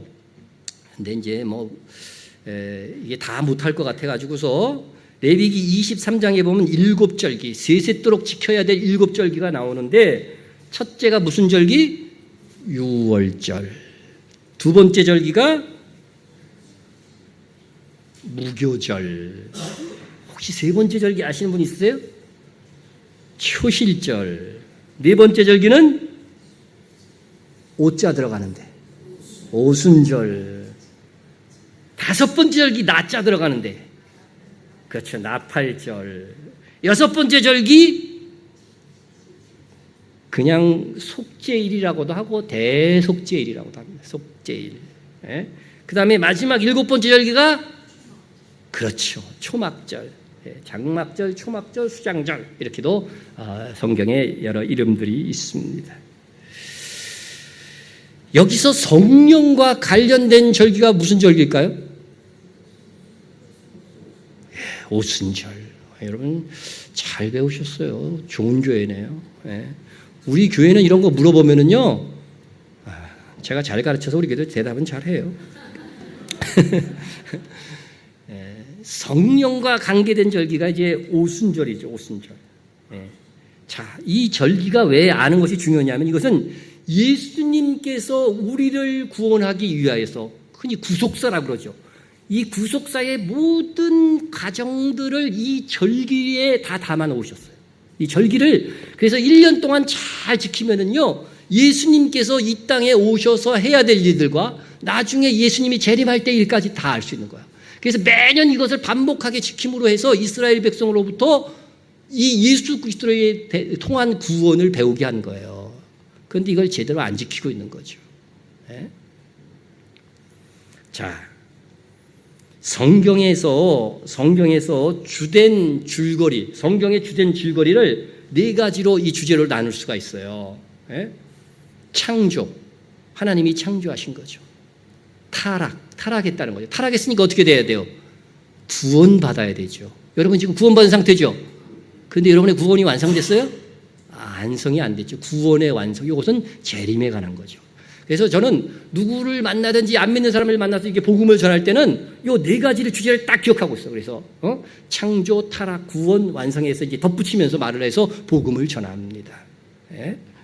자, 그런데 이 절기는 특별히 구원과 구원의 완성 부분에 대해서 잘 알게 하고 깨닫게 하고 교육시키는 그런 기능이 있다는 것입니다.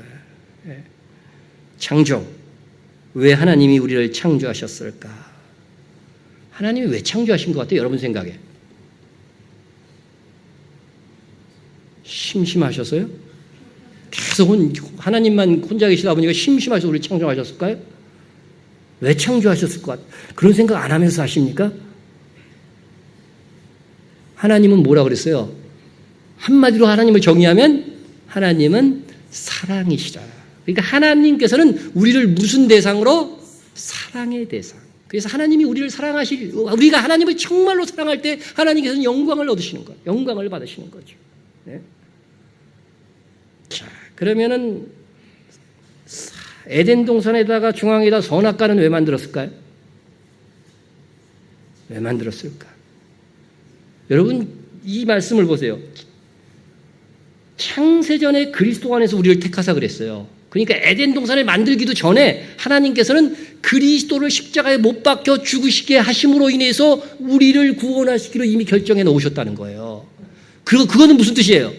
이거는 인간이 선악과를 따먹을 때 가능한 일이잖아요. 타락해야만, 그죠? 구원을 위해서 예수님이 십자가에 못 박혀 돌아가셔야 되니까. 네? 그럼 왜 하나님께서는 선악과를 따먹을 줄 알면서도 만드신 것일까? 야, 요거는 주일학생들이 막 물어보더라고, 이런 거를요. 이런 걸 대답을 해줘야 되겠구나. 네? 여러분, 왜 선악과를 따먹을 줄 알면서도 만드신 것일까? 여러분, 하나님께서는요, 사랑이시잖아요. 하나님께서 선택한 자들에게 가장 큰 사랑을 주고 싶어 하신 거예요. 네? 하나님은 자신을 주는 거예요. 하나님이 영원하신 분인데 죽으실 수 있어요, 없어요? 그러니까 인간이 되신 거예요. 우리를 위해서 죽으실 수 있도록 인간이 되신 거예요. 그래서 인간이 되셔서 우리 인간의 죄는 인간의 죽음으로만 대속할 수 있잖아요. 의인 예수님만 죽으신 거예요. 예수님 혼자 죽었는데 어떻게 이 수많은 사람들을 구원할 수 있습니까? 이렇게 말하는 사람이 있어요. 그죠? 그런 사람한테 뭐라고 대답하죠? 예수님의 한 사람의 죽음. 그분은 창조자이시기 때문에요. 한 사람의 죽음은 온 인류의 죄를 대속하고도 남는다는 거예요. 그래서 예수님께서는 우리에게 자신을 주시는 최고의 사랑을 주시기 위해 인간의 타락을 허용하신 것입니다. 이렇게 사랑하셨어요.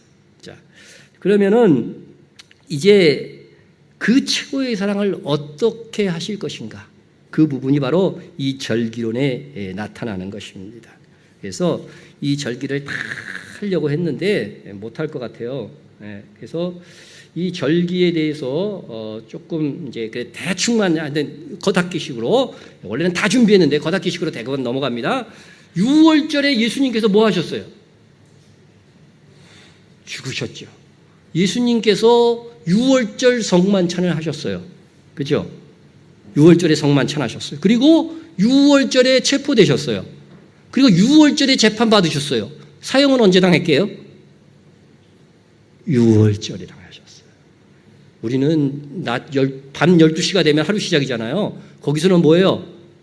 저녁이 되면, 해가 지면은 하루가 시작되는 거예요. 그래서 저녁 6월절 만찬 때부터 어떻게 돼요? 이미 6월절에 들어선 거예요. 그 기준을 잘 아세요. 그래서 예수님이 6월절에 돌아가셨어요. 이 절기론을 잘 공부하면 예수님이 십자가에 달리고 죽으신 시간까지 다 나와요. 그것까지는 지금 시간상 제가 못합니다. 다음에 무교절은 무슨 절기? 무교절. 무교절은 예수님께서 무덤에 들어가셨어요. 예수님께서 오후 3시에, 우리나라 시간으로 하면 오후 3시에 돌아가셔서 장례절차를 하고 6시가 되면서 바로 무교절에 탁 무덤에 들어가셨어요. 무교절의 의미에 대해서는 뭐 이제 생략합니다. 근데 무덤에 들어가셨어요. 그리고 나서 예수님께서 언제 부활하셨어요? 초실절에 부활하셨어요. 초실이 무슨 뜻이에요? 천열매. 우리 순수 우리나라 말로 하면 천열매예요. 예수님이 뭐예요? 부활의 천열매가 되셨도다. 이 초실절은 예수님의 부활을 얘기를 하는 거죠. 여러분, 여기서 중요한 것은 뭐냐면 정확하게 그 절기 날짜를 지켰다는 거예요. 예수님께서 철저하게 날짜를 지켰어요. 더욱 깊이 공부하면 시간까지도 맞췄다니까요. 네? 자, 그러면 성령의 이제 이 오순절은 뭐예요? 성령 강림하신 절기죠. 그죠? 성령께서 강림하신 절기. 성령께서 언제 강림하셨어요? 오순절날. 그건 오순절은 따로 성령 강림 공부하겠어요. 그러니까 이거 대충 넘어갑니다.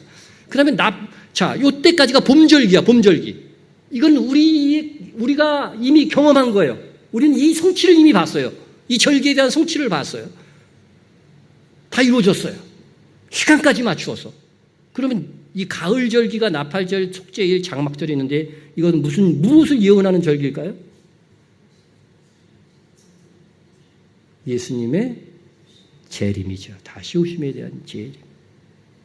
그래서 나팔절에 예수님께서 오실 것이다. 나팔절에 오십니다. 아니, 봄절기는 다 날짜와 시간을 지켜서 오셨는데 가을 예수님의 오심은 날짜를 안 지켜서 올 거야. 그렇게 생각하는 것은 상식에 너무 어긋나다. 나팔절은요, 어떻게 시작되냐면 이스라엘에서는 신년이 2번이에요. 그래서 나팔절이 새로운 신년, 이게 의미가 있는 거죠. 예수님의 오심으로 새로운 세상이 시작되는 거죠. 그래서 예수님이 언제 오신다고 돼 있어 성경에? 큰 나팔 불 때 뭐 하나님의 나팔 소리와 함께 마지막 나팔 소리인데 근데 뭐 언제 부는 마지막 나팔 소리인지 아세요? 나팔절에 부는 나팔과 관련이 있어요. 이거는요. 그 당시 사람들이 이걸 다 알아들을 수 있었어요. 이 성경이 처음 있을 때는 절기에 대해서 알고 있었기 때문에. 그래서 뭐 그 순식간에 우리가 변화된다 이런 말들도요. 원어의 뜻은 순식간에라는 이 말이 자체가 우리나라 말로 하면 눈 깜짝할 사이잖아요. 이스라엘 유대인들의 하루 일과표를 보면 눈 깜짝할 사이라고 하는 시간대가 있어요. 그때가 뭐예요? 나팔절 때 마지막 나팔을 부는 시간이에요. 여러분, 이걸 다 가리키는 거죠. 이 절기를 알면은 참으로 놀랍습니다. 아니, 그날과 그 시는 아무도 모른다고 그랬는데요. 왜 목사님은 아는 척 하십니까? 이렇게 얘기하는데 그것은 데살로니가전서 5장 1절에서 4절을 읽어보세요. 분명히 깨어있는 성도, 성령 안에서 깨어있는 성도들에게는 그날이 도적같이 임하지 못하리니. 그리고 요한계시록 3장에서 사대교회에 대해서 하나님이 벌을 내리시는데 어떤 벌을 내리시는지 아세요? 내가 언제 올지 너희에게 도적같이 임하는 벌을 내리라고 되어 있어요. 여러분, 깨어있지 못한 교회, 주님이 도적같이 오는 것들은요, 그건 깨어있지 못한 교회라고 하는 거예요. 그러니까 이 성경 말씀을 하나만 알고 둘은 모르면 안 되죠. 나팔절 외우시고, 나팔절. 그 다음에 대속죄일. 이것은 이스라엘이 다 속지 않은 날입니다. 대속지 않은 날. 우리가 새 언약에 대한 구약 성경의 선지자들의 예언이 있는데 이스라엘이 민족적으로 다 이제 새 언약의 체계로 들어오는 거예요. 우리는 예수 믿으면서 신약 시대에 태어나갖고 그냥 바로 새 언약으로 우리가 들어온 거죠. 들어왔는데 이스라엘 민족은 아직 그렇게 되지 못한 상태입니다. 그래서 대속죄일에 성전에 대제사장이 들어갈 수 있어요. 1년에 딱 한 번 들어갈 수 있어요. 여러분 요한계시록에 보면은요, 증거 장막에 성전이 열리니 이렇게 나와요. 이게 다 속죄일을 말하는 거예요. 계시록에 보면 이 절기의 표현들이 다 나와요. 나팔에 대해서도 나오고요. 그 하늘 증거 장막의 성전이 열리는 거, 그 속죄일에서부터 대환란이 시작될 것, 이런 것들이 다 예언되어져 있는 거예요. 절기만 공부하면은요. 그래서 제가 참 이 요한계시록을 공부하면서 제가 처음에 좀 오류를 많이 범했어요. 그런데 이 절기론을 공부하면서 완전히 중심이 탁 잡혔어요. 이게 구약 시대부터 하나님께서 정말로 이런 것들을 다 알려주셨구나. 다만 때가 되어 이제 하나님께서 눈을 여신 거구나. 이렇게 생각되었어요. 장막절은 뭘까요? 장막절. 이거 설명 길게 하면 안 되는데. 하여튼 장막절은 예수님께서 지상 재림하셔서 천년 왕국과 영원한 하나님의 나라가 있는 거죠. 무천년설을 주장하시는 분들은 뭐 천년왕국이 없다고 그러죠. 지금이 천년왕국이라고 그러는데 저는 천년왕국이 있다고 봅니다. 없다고 보시는 분은 그냥 영원한 하나님의 나라다 이렇게 하시면 됩니다. 장막. 그리고 이 장막절은 저는 이 장막절날 예수님께서 이 땅에 오셨다고 봅니다. 목자들이 들에서 양치고 있었죠. 그때는 4월과 10월 달에만 이스라엘에서 있는 현상이에요. 그러니까 절대로 그 12월 달에 있는 가능성은 전혀 없어. 전혀 없는 거예요. 그러니까 하나만 얘기하자면 말씀이 육신이 되어 거하심에 이런 말씀 있잖아요. 요한복음 1장 14절 말씀. 말씀이 육신이에요. 우리 가운데 거하심에 하는 이 거하심이라고 하는 단어가요. 사실은 장막을 치심이에요. 원어에는 장막을 치심이고 계시록에서도 그게 장막을 치심으로 번역이 됐어요. 그거까지 하면은 나중에 이제 설명을 다 드릴 수 있는데 오늘은 이제 그건 그냥 넘어가겠습니다. 그래서 이 장막절. 그래서 이 7가지 절기를 보면은 예수 그리스도께서 우리를 구원하시고 또 재림하셔서 구원을 완성할 이야기들이 거기에 다 담겨져 있습니다. 다 담겨져 있습니다.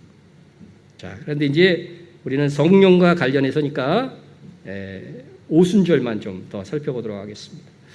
오순절은요, 두 번째 무엇을 예언하는 절기인가? 이것은 성령 강림이었고, 오순절 날이 이름에 사도행전 2장 1절에 분명히 성령 강림한 절에 이렇게 이루어진 것을 알 수 있어요. 자, 이 오순절은 두 번째 첫 열매를 드리는 절기입니다. 여러분, 초실절이 뭐라고 그랬어요? 말뜻이 첫 열매라는 뜻이라고 그랬죠. 그죠? 첫 열매를 드리는 절기가 초실절에 있는데 오순절에도 보면 두 번째 첫 열매를 드리는 절기예요. 보세요. 맥추절을 지키라. 이는 내가 수고하여 밭에 뿌린 것에 첫 열매를 거두미니라. 못 알아듣는 분들은요, 그러려냐 그냥 지나가세요. 이게 쉬운 말씀이 아니에요. 제가 교회에서도 한번 전해봤는데요. 우리 교인들도요, 전했는데도 두 번째 전하니까 새로운 말씀이라고 막 그러더라고요. 언제 이걸 가르쳤냐고 막 그러더라고요. 그러니까 가볍게 이건 들으세요. 첫 열매. 자, 그런데 여러분 초실절의 첫 열매와 오순절의 첫 열매는 달라요. 우선 초실절의 첫 열매는 한 단을 이렇게 갖고 오면 이 한 단을 다 드리는 것이 아니라 그 중에 첫 이상만 이렇게 뽑아갖고 하나를 드리게 돼 있어요. 하나를 드리게 되고, 그런데 오순절에는 어떻게 돼요? 한 단을 갖고 와가지고서 그걸 통째로 다 드리는 거예요. 그런데 이 오순절에 드리는 첫 열매는요, 비쿠림이라고 그래요. 비쿠림. 우리나라 말로 하면 장자라고 하는 뜻입니다. 장자. 장자라고 하는 뜻입니다.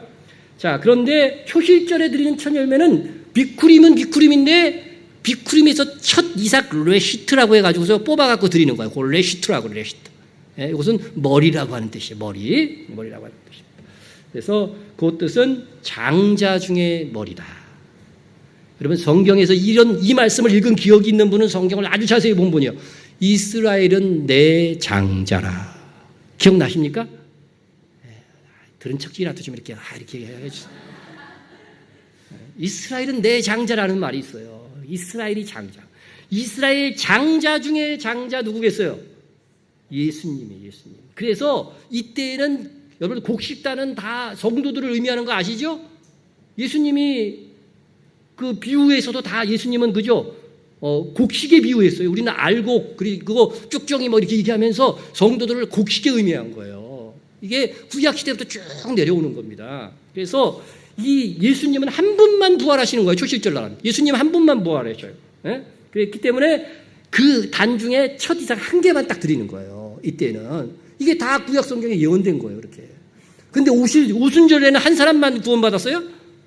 아니죠. 이스라엘 장자 중에 1년의 무리들이 한 단에 해당하는 1년의 무리들이 다 회개하고 예수를 믿게 되죠. 그리고 나서 여기서부터 번져가지고 어디로 가겠어요? 전 세계로 복음이 번져나가는 것입니다. 그래서 오순절날은 떡을 2덩이를 드리게 되는 거죠. 성전에 보면 이스라엘 지파대로 어떻게 돼요? 12개의 떡으로 드렸죠. 그런데 오순절부터는 새 소재로 떡을 2덩이. 유대인과 이방인입니다. 다 같이 모여 하나님의 백성이다. 그 뜻이에요. 네? 오순절부터 그래서 일상생활로 돌아와서 누룩을 넣습니다. 네? 그래서 그런 걸 깊이 얘기하면 참 재미있는 말씀들이 많이 있습니다. 자, 그러면 이 오순절 날은 정확하게 이 50일 후 예수님이 십자가에 못 박혀 돌아가신 지 50일 후에 이스라엘 중에서 성령 강림에 의해서 구원받은 사람들을 가리킨다 하는 예언들이 이미 담겨져 있었고, 예수님께서 이 땅에 계신 후에 이 땅에 계실 때 며칠 계셨어요? 부활하고 며칠 계셨어요? 그러니까 4일 그러네. 40일 계시다가 가셨죠. 여러분 요나가 니느웨에 가서 외칠 때 며칠 외쳤어요? 예수님 물고기 뱃속에서 나와갖고 거기 갔잖아요. 거기서 며칠 있었어요? 40일 후에 멸망하리라고 그랬는데 40일 멸망할 때까지 다 보고 왔어요. 그러니까 며칠 있었어요? 40일 있었단 말이죠. 그게 그대로 예언된 거예요. 근데 요나가 이스라엘로 와가지고서요, 이스라엘이 40년 후에 멸망합니다. 예수님이 십자가에서 부활하시고 승천하시고 나서 몇 년 후에 이스라엘이 멸망했어요? AD 70년, 40년에 멸망했어요. 이게 성경을 이렇게 보면 다 놀라운 예언의 성취예요. 예언의 성취입니다. 자, 그런데 이 새 언약이 언제 체결된 거냐면요, 바로 우리 모든 성도들에게는 오순절날 체결이 된 거죠. 오순절날. 새 언약과 구언약의 차이. 구언약의 차이가 뭐냐 하는 겁니다. 구언약은 어디서 맺은 거예요? 시내산에서 이스라엘이 맺은 걸 구언약이라고 그래요. 그래서 구약 성경 그러는 거예요. 신약 성경은 새 언약이라고 해서 신약이라고 그러는 거죠. 그래서 이 구언약과 신약에 닿는 점은 뭐냐?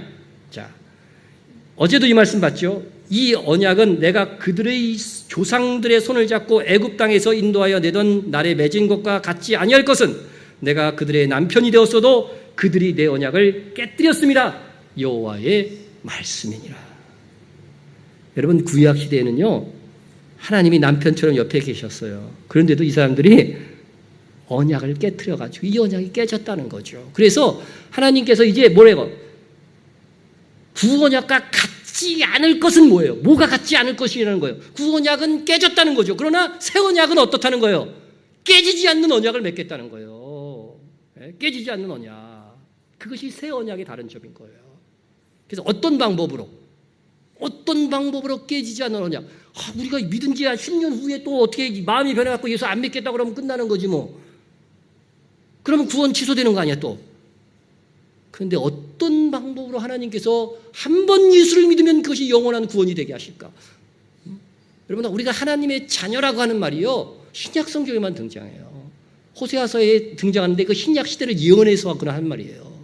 자녀라고 하는 말은 어떻게 돼요? 어떤 관계 속에서도 어떤 때 갈라설 수 있다 없다? 없어요. 부모와 자식을 어떻게 끊어?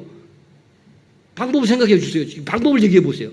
끊을 수 없는 관계를. 그러니까 예수 믿는 사람은 요한복음 1장 13절에 하나님의 자녀라고 하고 있죠. 자녀라고 했어요. 끊을 수 없는 관계라는 거죠. 어떤 방법으로 끊을 수 없는 관계가 되느냐? 하나님의 방법은 이것이었어요.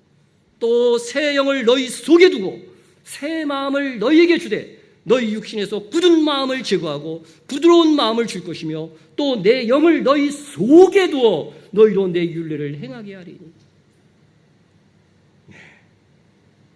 여러분, 율법을 다 지켜서 구원받을 수 있는 분들은 그렇게 받아보세요. 하나도 받을 수 없죠. 그러나 우리가 율례를 다 행하게 되는 것은 믿음으로 의롭게 되는 거잖아요. 그죠? 그런데 우리가 믿음으로 모든 율례를 지키게 되는 것이고 믿음으로 의롭게 되는 것인데 성령께서 우리 안에 들어오셔서 하시는 가장 중요한 역할이 뭔지 아세요? 우리의 믿음을 꽉 지켜주시는 거예요. 예? 믿음으로 의롭게 되니까 천국 가는 조건이 의라고 그랬잖아요. 그래서 이 믿음만 지켜주면 우리가 구원을 보장되는 거예요. 여러분이 예수 믿고 나서 죄 지을 수 있어요. 그러나 아무리 험하고 어려운 상황이 있어도 우리 속에 있는 이 믿음은 사라지지 않습니다. 누가 사라졌다고 하면은요, 그 사람은 처음부터 안 믿은 사람이에요. 성경으로 보면. 예? 그래서요, 정말 모진 고통 당했어도요, 예수를 부인할 만한 그런 상황들을 인생 속에서 겪었음에도 불구하고 정말로 예수 그리스도를 한 번 영접한 사람들은요, 성령께서 들어오셔서 내 믿음을 잡고 있기 때문에 하나님이 내 하나님이라고 하는 것, 예수님이 나의 구세주라고 하는 이 사실에 대해서는요, 변함이 없어요. 그래서 진실로 믿은 사람은 그냥 뭐 10년, 20년 떠났다가도 나중에 다 돌아오더라고요. 우리 교회도 그런 분 많아요. 막 귀신하고 막 대화까지도 하다가 자기가 청년 시절에 믿었는데, 그런데 다 때 되니까 돌아와가지고서 회개하고. 예? 여러분, 다 6월절은 무슨 사건이 있어가지고서 6월절을 지키죠. 오순절은 무슨 사건이 있었을까요? 첫 오순절이 무슨 날일까?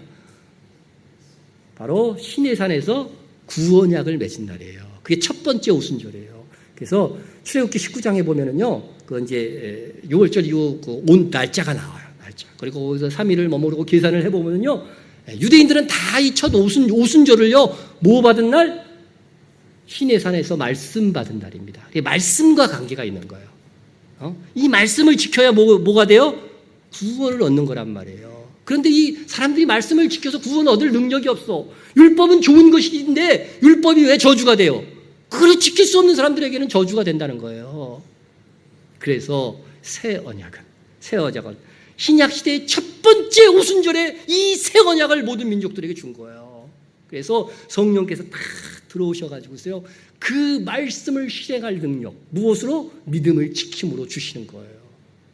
그래서 우리의 믿음은 성령께서 지켜주심으로 인해서 굳건하다고 하는 것입니다. 자, 그래서 예수님께서 십자가 못 박히기 전에 내 피는 무슨 피라고 그랬어요? 새 언약의 피니라. 그래서 그 열매가 예수님의 부활로 맺힌 것이고, 또 우리 모두에게는 어떻게 돼요? 오순절에 맺혀서 오순절부터 지키시는 거예요. 그래서 이 날짜를 잘 계산해 보면요, 여러분 놀랍게도요, 초실절은 항상 주일이죠. 그리고 오순절은 그럼 어떻게 될까요? 항상 주일입니다. 이거는 조금 제가 바리새파 주장하고 사두개파 주장하고 이제 공부를 좀 해야 되는데, 하여튼 결론적으로 항상 주일. 그래서 무교절이 7일을 주는 것은요, 어떤 날도 항상 주일이 오게 하기 위해서 오순절을 그렇게 만든 거예요. 무교절을 7일을 만든 거예요. 그래서 여러분들 왜 우리가 주일을 지켜야 되는가? 그것도요, 이 절기를 공부해보면 자동으로 답이 나와요. 이미 구약시대에서부터 하나님께서 다 계획하고 있던 거예요. 근데 다 얘기를 못했는데, 궁금하면 어떻게 되나요? 500원이 아니고 제가 뭐 목사님한테 얘기를 하는 듯해서 한번 또 배워보시기를 바랍니다. 자, 성령께서 내주하시는 이유, 답을 알았죠? 주 목적, 성령께서 내주하시는 많은 뭐 능력도 주시고 은사도 주시고 많은 것이 있어요. 그러나 가장 주 목적은 우리의 구원이 상실되지 않도록 우리의 믿음을 지키기 위함이다. 여러분, 유튜브나 그런 데서 어느 목사님들이요, 엉뚱한 소리를 해도 여기 넘어가지 마세요. 여러분, 그분들은 행위로 구원을 얻는다. 예수를 믿고 나서도 행위가 있어야 구원을 받는다. 그 믿음을 지켜야 된다. 행위로 믿음을 지켜. 그럼 결국은 행위로 구원받는 거예요. 여러분, 성경은 분명히 행위가 아닌 뭐로 받는다? 믿음으로 구원받는다. 믿음으로 의롭게 된다. 그런데 야고보서에 보면 성경에 보면 아브라함이 행함으로가 아니고 믿음으로 의롭게 되었다는 말씀이 나와요. 갈라디아서에 보면. 근데 야고보서에 보면 아브라함이 행함으로 의롭게 되었다는 말이 또 나와. 미치겠어, 이 성경을 보면. 예? 그것도 다 설명해 줘야 되는데 이거 설명하면 교리하다 끝나는데. 예? 여러분, 구원을 이야기할 때 성경에서요, 영의 구원을 얘기할 때는요, 행위와 아무 상관이 없어. 아무 상관이 없어. 그런데 구원이라고 하는 이 단어가 상급하고 관련되어져서 표현할 때, 상급을 포함한 구원을 얘기할 때는 반드시 행위하고 관련이 됩니다. 그래서 여러분, 적어도 그런 구분으로만 여러분 살피시기를 바란다 하고서 이제 일단 넘어가겠습니다. 자, 그래서 하나님께서 우리 안에 성령을 주신 것이 여러분 가장 큰 은혜라는 걸 알아야 돼요. 그래서 이 구원의 감격이 여러분 있어야 돼요. 예? 여러분, 예수님께서 이 말씀을 하셨어요. 너희가 악한 자라도 좋은 것을 자식에게 줄 줄 알거든 하물며 하늘에 계신 너희 아버지께서 구하는 자에게 좋은 것을 주시지 않겠느냐. 좋은 게 뭘까요? 돈. 돈 좋죠. 우리 아버님이 늘 하셨던 말씀이 뭔지 아세요?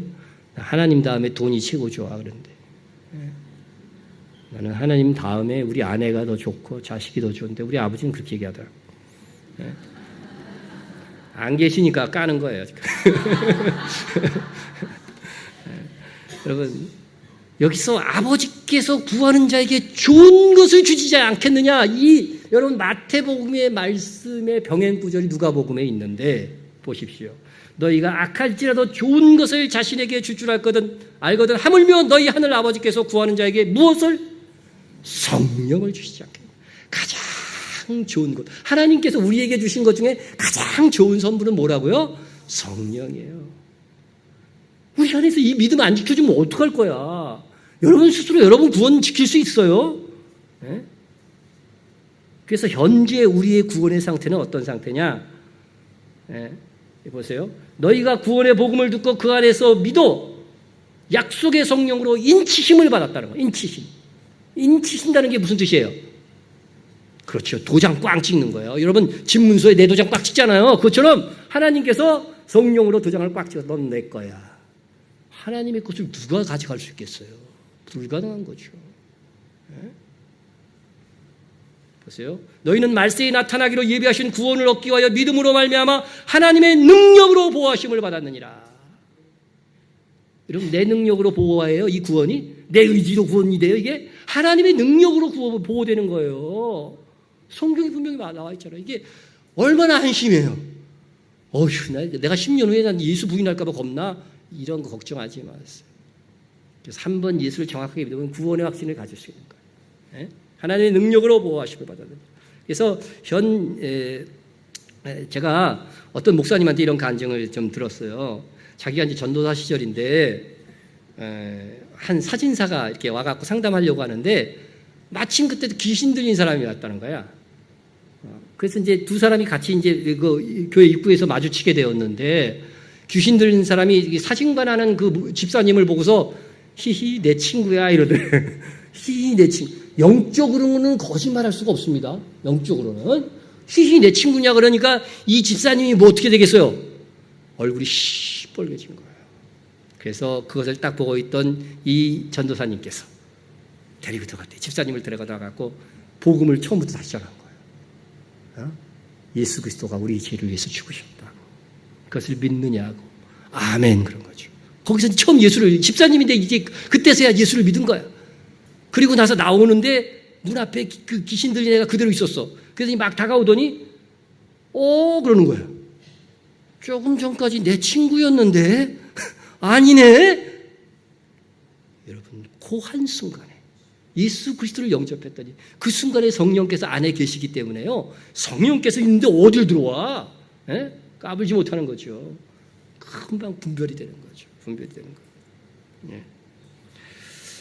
제가 그 삼본에 있는 어느 초등학교 선생님들하고 성경 공부를 한 3년 넘게 했어요. 토요일마다. 그런데 그 중에서 제일 믿음이 없는 선생님이 어느 날에 싱글벙글해서 막 들어와. 근데 왜 들어왔느냐 물어보니까 무당한테 자기가 점 보러 갔다는 거야. 그게 뭐 좋은 일이라고. 여러분들 무당한테 점 보러 가지 마세요. 근데 용하다던 무당이라고 점 보러 갔는데 무당이 자기를 보더니 땅을 뻘뻘 흘리더라는 거야. 그러면서 이런 적이 없었는데 그러면서 다시 한번 당신을 봐야 된다 하면서 결국은 점괘가 안 나오고 땀을 뻘뻘 흘리다가 자기가 나왔다는 겁니다. 자기는 무당도 감당할 수 없는 사람이에요. 제가 보기에는 거기서 제일 비리비리한 선생님이었어요. 정말로. 그런데도 불구하고 그 안에 예수께서 계시고 예수의 영이신 성령께서 계시니까 무당의 점괘가. 여러분 지금 가서 무당한테 점 봤는데 점괘가 나왔다 그러면 여러분 안 믿는 사람이에요. 단체로 한번 가볼까?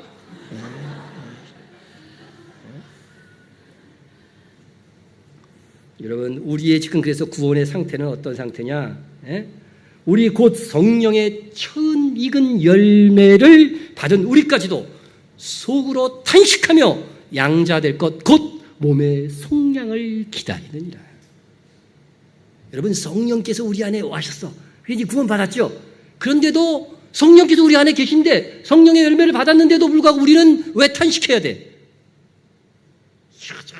여전히 몸에 죄성이 있어갖고요. 죄를 짓는 거예요. 그래요 안 그래요? 같이 안 짓는 사람처럼 이렇게 앉아있는데 다들 더러운 인간들이야. 목사님이 이렇게 거룩하게 있는데 저 목사님은 속은 아주 깨끗할 거야. 그렇게 생각되십니까? 아직도 작은 돌들이 많아요. 작은 돌들이 많아. 여러분 그래서 이 속으로 예수를 믿었으면서도 우리 몸에 죄성이 여전히 있기 때문에요. 탄식할 수밖에 없는 거예요. 그래서 뭘 기다려요? 몸의 속량. 바로 뭐예요? 이것은 예수님께서 재림하실 때 우리 몸이 구원되는 거예요. 영은 지금 우리가 가지는 이 영혼 그대로 구원받아요. 이것도 완전하지는 않지만요. 우리가 천국 가면은 뭐 나하고 이상한 사람이 거기서 천국에 있는 게 아니고 지금 생각을 가지고 지금 영을 가진 내가 거기 있는 거라는 거예요. 이 영 그대로 구원받는 거고 몸은 이 몸이 그 구원받는 게 아니에요. 이 몸은 어떻게 돼요? 다 없어져요. 네? 뭐 죽을 때도 없어지만 예수님 올 때 살아있는 사람들도 어떻게 된다고 그랬어요? 눈 깜짝할 사이 마지막 나팔 불 때 호련히 변화될 것이다. 호련히는 한순간이다라고 원어를 보니까 한순간에 변화된다는 거. 그때에 한순간에 죽음을 맛보는 거야. 그래서 다 죽어요. 한순간에 죽음을 맛보고 부활체로 되는 거죠. 딱 바뀌어가지고. 그래서 부활한 성도와 땅에 있는 성도들이 다 이제 부활체가 돼가지고 어디로 가요? 공중에서 주를 영접하리라. 함께 올라간다는 말이 분명히 있어요. 나팔절 공부하면 다 나오는 데거든요. 예? 여러분, 그래서 우리는 몸의 속량을 기다리는 거예요. 주님의 재림을 기다리는 거예요. 예? 그래서 요한계시록 14장에 보면요, 몸의 속량까지 완성된 14만 4천이 여기 나와. 예? 그래서 처음 익은 열매라고 되어 있어요. 처음으로 몸의 속량함을 받은 자라고 거기 나와요. 하늘에 있는 자들이에요. 예? 그게 이제 나중에 우리 모두가 그렇게 될 것입니다. 그래서 그때는 완전히 질성이 이렇게 빠져나간 거죠. 예? 그래서 우리가 가족을 위한 기도를 할 때 가장 기본적인 기도로서요, 구원입니다. 구원받은 성도가. 이 구원의 성격을 제가 가장 쉽게 설명할 수 있는 것은 이렇게 애기하고 아빠가 손을 잡았잖아요. 그죠? 손을 잡았어요. 구원은요, 인간이 자꾸 놀라고 그래요. 자꾸 죄지면서 놀라고 그래. 예? 근데 누가 잡고 있어요? 하나님과 내가 손을 잡고 있는데 하나님이 안 놓으니까 이게 안 떨어지는 거예요. 구원을 그렇게 생각하시면 됩니다. 인간은 연약해서 놓으려고 해도 하나님이 안 놓으신다니까요. 아버지께서 안 놓으신다는 것이죠. 네? 그래서 우리가 구원의 확신, 감격 속에 살도록 우리 자녀들이 또는 우리 가족들이 그것을 구해야 되는 것입니다. 그게 가장 중요한 거예요. 그래서 안 믿는 가족이 내 가족 속에 있다고 한다면은 정말 그에게 하나님께서 믿음을 선물로 주시라고 기도해야 됩니다. 여러분, 안 믿어주는데 어떻게 믿어? 방법이 없어요. 믿으라고 해도 나는 안 믿어줘. 어떻게 믿어? 방법이 없어요. 그 하나님께 부탁해야죠. 믿음을 선물로, 우리처럼 나처럼 믿음을 선물로 달라고. 네? 여러분, 그래서 구원의 간격 속에 살아야 됩니다. 구원받은 사람은 이 구원의 간격, 내가 정말 가장 큰 선물을 받았구나. 예? 그래서 이 구원의 간격을 잃어버리면요, 죄를 질 수밖에 없어요. 내가 이 큰 은혜를 받았는데 어떻게 하나님께 죄를 지을 수 있어? 이렇게 돼야 되는데, 구원을 받았더라도 구원의 감격을 잃어버리고 부모의 은혜를 잃어버리면 죄 짓는 거와 마찬가지예요. 그래서 다윗이 밧세바를 범하고 나서 회개 기도할 게 시편 51편에 있는데 이렇게 기도했어요. 주의 성령을 내게서 거두지 마소서. 주의 구원의 즐거움을 내게 회복시켜 주시고 자원하는 심령을 주사 나를 붙드소서. 예, 여러분, 구원의 즐거움을 잃어버려갖고 자기가 밧세바를 범했다는 거예요. 그러니까 하나님, 나에게 구원의 그 즐거움을 회복시켜 주십시오. 예? 예, 어떤 청년이 빨리 주님이 오셨으면 좋겠다 그래요. 오늘날 제가 전도사 시절 때 청년이 와갖고 그래서 왜 그러냐 그랬더니 오늘 시련당했다는 거야. 빨리 주님이 오셨으면 좋겠대. 네? 여러분, 어떻게 보면은요, 정말 주님이 그리울 정도로 나의 삶이, 주변이, 환경이 조성되는 것이 좋을 수가 있어요. 네? 강남의 어느 집을 갔는데 정말 천국에 가고 싶지 않을 것처럼 살더라고. 뭐 벽이 막 어항으로 돼 있어가지고, 이야. 네. 여러분, 족장들이 어디에 거했다고 돼 있어요? 히브리서에 보면 장막에 거했다 그랬어요. 왜 장막에 거한다고 그랬어요? 천국에 영원한 집이 있기 때문에 그 소망을 붙들기 위해서 이 땅에서 장막에 살았다고 그 이유를 밝히고 있습니다. 그러니까 너무 천국 가고 싶지 않을 정도로 화려하게 해놓고 살지 말라는 겁니다. 오늘의 양식에서 본 글입니다. 케이트는 나의 완벽한 세상이라는 글짓기 숙제를 받고는 이렇게 썼습니다. 나의 완벽한 세상에서는 아이스크림이 공짜이고, 애들에게는 이게 천국이에요. 네?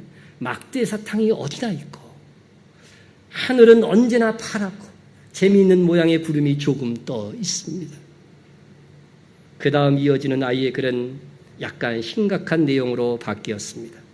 그 세상에서는 집에 와도 나쁜 소식이 기다리질 않습니다. 그리고 나쁜 소식을 갖고 집에 오는 사람도 없습니다. 예. 집에 오면 나쁜 소식이 없다니 멋지지 않습니까? 예? 이 말은 곧 우리가 예수님 안에 가지고 있는 확실한 소망을 말해주고 있습니다. 모든 눈물을 그 눈에서 닦아주시니 다시는 사망이 없고 애통하는 것이나 곡하는 것이나 아픈 것이 다시 있지 아니하리니 처음 것들이 다 지나갔습니다. 네. 거기에는 부정스러운 것이 없어요. 저에게 정유순 집사님이라고 있어요. 이분이 정말 귀신하고 막 대화하던 사람이 집에다가 막 이렇게 우상단지 못 들고, 근데 하나님께서 딸의 암에 걸리게 하셔갖고 예수를 믿게 만들더라고요. 그렇게 강폭한 사람. 그래서 그 우상들 다 지지고 쳤는데도요, 기도하는데 계속 한 1년을 나타나더래요. 그런데 기도로 다 물리치고 지금은 깨끗하게 되셨습니다. 근데 이분의 남편이 북파 공작원이었어요. 북한에 간첩으로 갔다 오는 거, 비밀리에 갔다 오는 거 있잖아요. 그래서 그 훈련을 받아가지고서요, 보통 웬만한 사람들은요, 까불면 그냥 다 넘어가. 그 정도로 훈련을 받았어요. 그런데 이 남편이 우리 집사님을요, 젊어서부터 그냥 시딱하면 패는 거예요. 내가 여기가 왜 찔뚝거리는지 아냐고. 이 남편한테 삽으로 맞았다는 거예요. 그런 얘기들을 막 해요. 그래갖고 이제 나이가 들어서는 떨어져 살았어요. 그래서 그 남편은 딸하고 살고 자기는 이제 혼자 이렇게 생활하고. 그런데 남편이 얼마나 원망스럽겠어요. 그래서 그 남편이 먼저 죽었네. 근데 죽었는데 와서 보니까, 아니 이게 어떻게 된 건지 죽기 3년 전부터 교회를 나갔다는 거야. 그래서 잘 내막을 듣더니 그래도 이 사람은 천국 못 갔어요. 그러는 거야. 왜 못 갔냐고. 그래도 3년 동안 교회를 갔는데. 그랬더니 교회 가면은 2,000원씩 줬다는 거야. 조금 그죠? 가난한 노인이라고 와가지고서 그 교회는 2,000원씩 주는 교회였다는 거야. 그 2,000원 받으러 갔다는 거죠. 그들이 딸들이 아니라는 거죠. 어? 거기 가려면 버스 타고 갔다 왔는데 버스비 제하고 나면은 그 2,000원 다 드는데 그걸 3년 동안 어떻게 갈 수 있냐고. 그래도 믿음이 있어서 간 거라고 막 그런 거죠. 그랬더니 이 집사님은 죽어도 아니죠. 죽어도 아니죠. 그래서 제가 한 가지 기가 막힌 질문을 드렸어요. 만약 남편이 천국에 있다면 천국에 가시겠습니까? 근데 이분이 대답을 못 하더라고, 진짜로. 천국에 남편이 있으면 이게 고려를 좀 해봐야 되겠다는 거야. 천국이 어떤 곳인지도 모르고. 에? 여러분 혹시 다시는 보기 싫은 남편을 두신 분들은 천국에 만약 그분이 기적적으로 왔다면요 더 좋은 거예요. 왜 그런지 아세요? 그때는 우리 몸에 있는 모든 죄성이 어떻게 돼요? 다 빠져나갔거든요. 다 빠져나갔어. 참으로 정결하고 선한 마음이 되었어. 그래서 성경에도 나오잖아요. 나라에게 갚아줄 수 없는 가난한 사람을 도와주라. 그러면 네가 천국에 가서 어떻게 된다는 거예요? 영원히 고맙게 생각한다는 거죠. 만약에 그런 남편이 있었다고 한다면 어떻게 돼요? 천국에서 만나면 그 남편은 영원토록 그 아내한테 고맙고 미안하고 그런 거죠. 예? 여러분 혹시 집에 그런 분을 두신 분들 끝까지 인내하시기 바랍니다. 자, 그래서 이렇게 하나님의 나라, 하나님의 백성이 되는 것이 가장 중요한 거예요. 그리고 일단 내 가족들이 다 구원을 받았다. 그러면 그 다음은 뭐예요? 상급을 얻도록 기도하라는 겁니다. 상급을 얻도록. 네? 말기암 집사님이 계셨는데 어느 원로 목사님이 얘기를 하더라고요. 신방을 갔는데 여집사님인데 말기암이야. 근데 남편이 옆에서 인상을 팍 쓰고 있는 거예요. 네? 그래서 남편한테 왜 그러냐고 물어봤더니 여태까지 말기암이 걸리기까지 이 속을 누가 다 썩인 거다? 남편이 다 썩인 거예요. 이제는 남편이 깨닫고 자기 때문에 저렇게 됐다는 거죠. 그러면서 너무 괴로워하는데 정말 이 아내라고 하는 이 여자가 자기한테 이런 말을 했다는 거예요. 내 평생에 주는 사랑만 하게 하신 하나님께 감사한다고. 한 번도 사랑을 못 받아봤다는 거예요. 그러나 내 평생 주기만 했다는 거죠. 받는 것보다 주는 것이 복이 있다. 누구 말씀이에요? 사도 바울이 소개하기를 예수님께서 이런 말을 하셨다고 그랬어요. 네? 여러분 나는 더 큰 상을 받을 수 있다는 거예요. 그런 마음을 가지고서 가족을 위해서 헌신하세요. 내가 더 많이 섬길 수 있는 위치에 있다고 한다면 더 기뻐하세요. 일단 예수 믿은 사람들에게는 하늘의 상급이에요. 네? 그래서 예수님께서 속히 오신다고 하면서 뭐라고 기도하냐면 보라 내가 속히 오리니 내가 줄 상이 내게 있어. 각 사람에게 그가 행한 대로 갚아주리라. 일단 예수 믿은 사람은 행위예요. 행위. 상 얻도록 살아야죠. 그래서 저는 우리 자녀들을 위해서 기도할 때 가장 중점적으로 기도하는 것이 저는 뭐냐면요. 바로 하나님께 상 받을 만하게 이 세상을 살아갈 수 있도록. 그걸 위해서 기도합니다. 사도 바울이 여러분 하나님의 성령으로 봉사하며 이것들도 상급에 대한 이야기죠. 모든 눈물을 그 눈에서 닦아주시니. 이건 이 말씀을 듣고 요 말씀을 보겠습니다. 형제들아 나는 아직 내가 잡힌 줄로 여기지 아니하고 오직 한 일 즉 뒤에 있는 것은 잊어버리고 앞에 있는 것을 잡으려고 표대를 향하여 그리스도 예수 안에서 하나님이 위에서 부르신 부름의 상을 위하여 달려가노라. 여러분 바울이 이거 앞에서는 구원이라고 얘기했는데 나중에 보면 여기 상급을 얘기를 하는 것이었어요. 나는 아직 잡은 줄로 여기지 않아요. 뭘 잡은 줄로 여기지 않아요? 하늘의 상을 다 내가 청취했다고 생각하지 않는다는 거죠. 나 죽는 그 순간까지 부름의 상을 얻고자 나는 매진하겠다고 하는 겁니다. 우리 가족들이 가장 복 받는 길은 뭐예요? 이 세상은 다 지나고 마는 거잖아요. 하늘에서 가장 복받을 수 있도록 오늘을 사는 것입니다. 정말 이 믿음을 가진 사람들은요, 자기를 청결하게 하고 주에게 헌신하는 겁니다. 그래서 성경을 보면 상을 받는 두 가지 방향이 있어요. 하나는 자기 중심을 깨끗하게 하는 거예요. 하나는 주의 일에 충성하는 거예요. 그것이 선교이든 무슨 어떤 봉사든 간에. 그래서 하늘의 상은 여러분 특별히 서로 협력하여 기도하고 협력하여 하나님의 일을 하는 것입니다. 그래서 더 많은 상을 얻기 위해서는 두 사람이 한 사람보다 나으면 그들이 수고함으로 좋은 상을 얻을 것임이라 했어요. 여러분 한 가지 일이 있는데 내가 혼자 다 할 수 있어. 근데 저 사람 불러서 같이 했어. 그럼 내 상은 내가 100 받을 수 있는데 50만 가져가는 걸까요? 아니라는 거예요. 둘 다 뭘 가져가요? 110까지 가요. 어쩌면 둘 다 210까지 갈지도 몰라요. 왜? 사랑으로 했기 때문에. 협력해서 했기 때문에. 하나님은 사랑이시니까. 그리고 우리가 중요한 것은 상급을 쌓는 것도 좋은데 상급을 잃어버리지 않도록 하는 것도 중요합니다. 만일 누구든지 그 위에 세운 공적이 그대로 있으면 상을 받고 여러분의 일생의 공적을 계산할 때가 와요. 근데 그대로 있으면 공적을 받는 누구든지 그 공적이 어떻게 된다?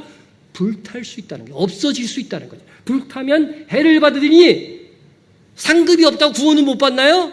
아니죠. 그러나 자신은 구원을 받되 불 가운데서 받은 것과 같으리라. 간신히 몸만 구원받는 거예요. 누구처럼? 롯처럼. 그죠? 몸만 나오잖아요. 네? 네. 자, 이 말씀 다음에 있는 말씀을 한번 보세요. 어떤 사람이 그런 사람인가? 어떤 사람이 상을 다 잃어버리고 간신히 구원만 받는가? 너희는 너희가 하나님의 성전인 것과 하나님의 성령이 너희 안에 계시는 것을 알지 못하느냐? 누구든지 하나님의 성전을 더럽히면 하나님이 그 사람을 멸하시리라. 그러니까 여기서 멸한다고 하는 것은 구원 취소가 아니라 뭐예요? 상급을 완전히 멸하게 된다는 거죠. 상급을 멸하게 된다는 거죠. 어떤 사람에게? 하나님의 성전을 더럽히는 자에게. 그럼 하나님의 성전을 더럽히는 죄가 뭘까요? 여기 고린도전서 3장에서요. 하나님의 성전을 더럽히는 죄가 뭔지 분명하게 나와 있어요. 네? 너희는 아직도 육신에 속한 자로다. 너희 가운데 시기와 분쟁이 있으니 어찌 육신에 속하여 사람을 따라 행함이리요. 일 실컷 해. 일하면서 근데 하나님의 일을 막 하면서 싸우면서 해. 그러면 뭐예요? 아무리 많이 일했어도 뭐가 없다? 상이 소멸되는 거예요. 자녀를 양육하면서 부부간에 싸우면서 양육을 해. 상을 잃어버립니다. 네. 여러분 교회에서도 시기와 분쟁이 있으면 상을 잃어버리지만 가정에서도 마찬가지. 그래서 정말 이것을 기껏 수고하여 쌓은 상, 네? 자식 농사를 얼만큼 잘 지었는 자도 분명히 이 상이 있는데 부부가 열심히 싸우면서 그 일을 이루었다고 한다면 상이 없습니다. 이 경고를 들어야 돼요. 그래서 화목한 가정이 될 수 있도록 노력하고 기도하고 그렇게 해야 되는 것이죠. 몇 시냐? 끝낼까요? 조금 더 할까요? 조금만 더 하면 끝날 것 같은데. 나오셔갖고 그냥 제가 이제 끝내야 되겠습니다. 마무리 하래요. 하나만 더 하겠습니다. 마무리 하겠어요. 마지막 하나로 공감하면서 함께 기도하라는 거죠. 공감. 여러분 성령께서는 공감하시는 분이십니다. 보시면은 이와 같이 성령도 우리의 연약함을 도우시나니 우리가 마땅히 기도할 바를 알지 못하나 오직 성령이 말할 수 없는 탄식으로 우리를 위하여 친히 간구하시니라. 내가 기도해야 되는데 뭘 기도해야 될지, 내 자녀를 위해서 뭘 기도해야 될지 몰라. 답답해. 그래도 기도하려고 하는 자에게 어떻게 돼요? 성령께서 말할 수 없는 탄식으로 올바르게 기도할 수 있게 해 주신다고 하는 거죠. 그래서 기도하다 보면은요 하나님의 뜻을 따라가게 돼 있어요.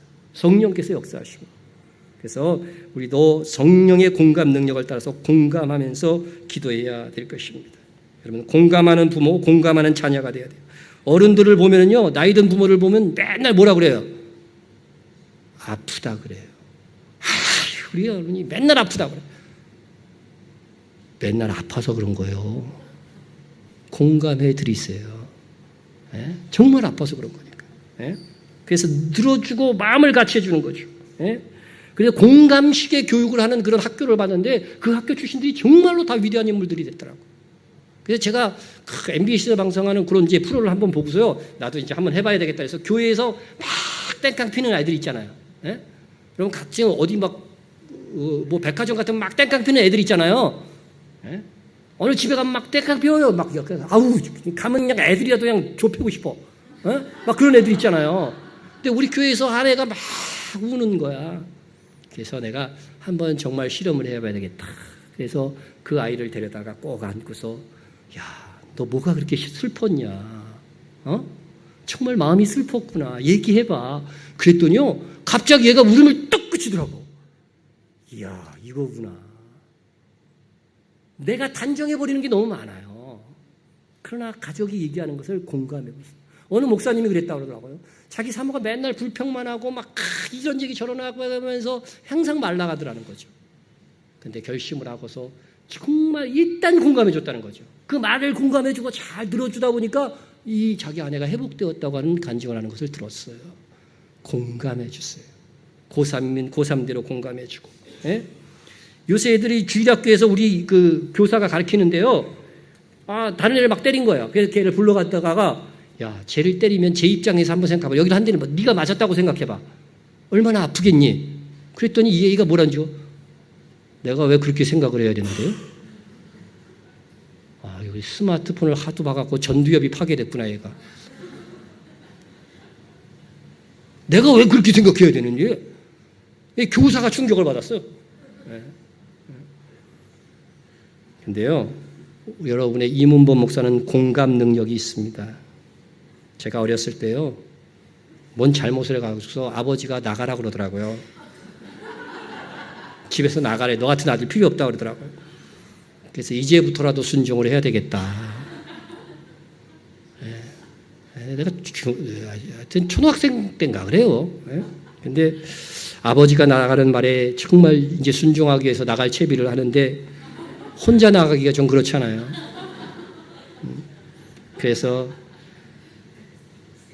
동생을 불렀습니다. 함께 동참해 주지 않겠니? 흔쾌히 응하는 거예요. 흔쾌히. 오늘 이게 저녁 식사를 하는데요. 그때 옛날에 나무 싸놓은 데서 이렇게 가출해서 한번 잤는데 그게 왜 그렇게 그랬는지 모르겠다 그러더라고요. 사연이 이거예요.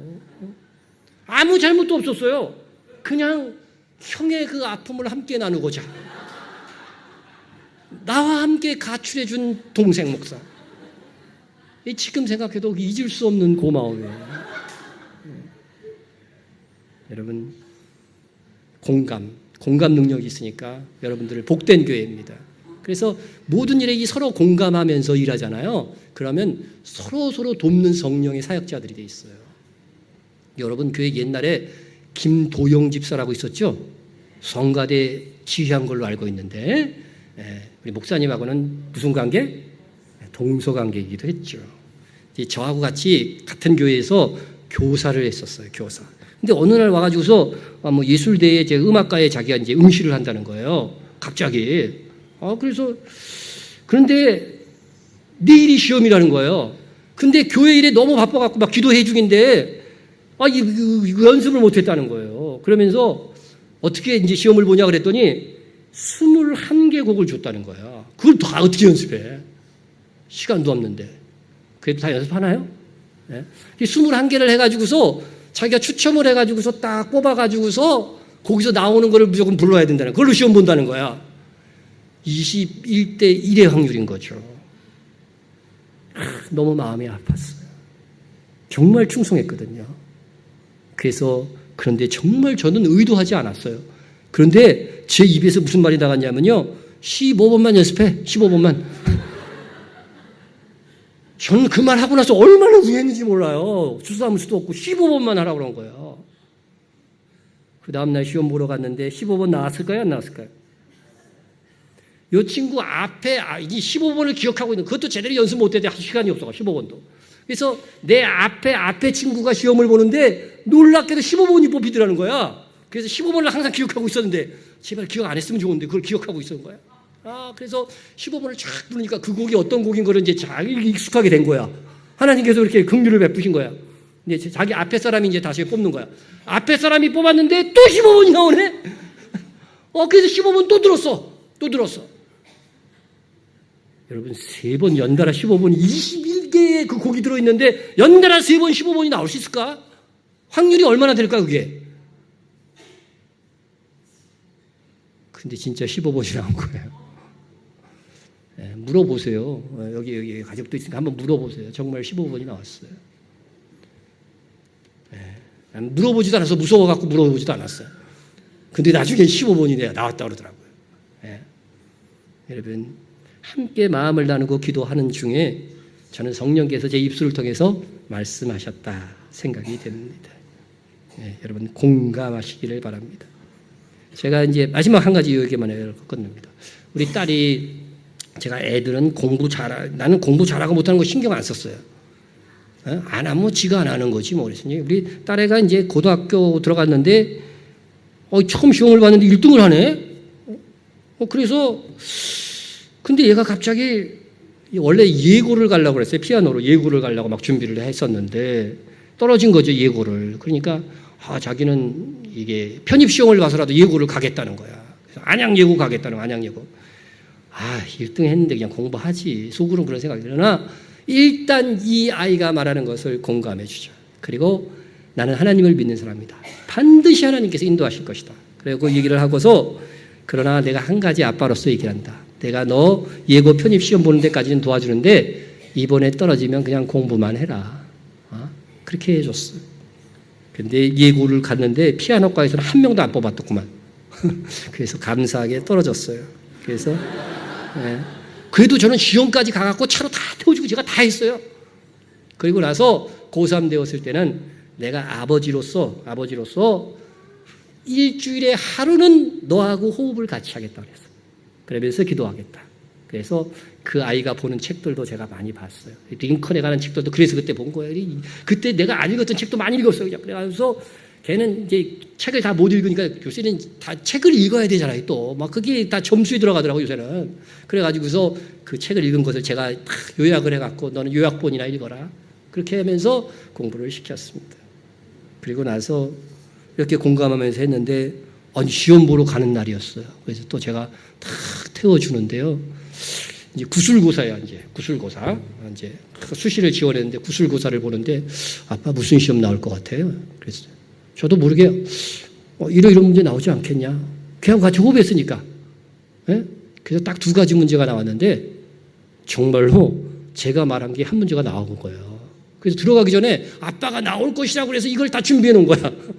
그래서 저 착 대답했고 하나는 정말 학습에 관한 거이라 제 입에서는 나올 수 없는 얘기야. 그래서 그 2가지를 잘 대답했다고. 네? 그래서 물론 합격은 했습니다. 네? 여러분 공감하면은요 성령께서 서로 역사하게 서로 돕는 역사들이 일어나요. 그래서 여러분 기도할 때도 함께 기도 제목을 나누고 가족 간에 그러면은 더 풍성한 믿음의 가정이 될 것이다 생각이 됩니다. 네, 하나만 못하고 끝납니다. 기도하겠습니다.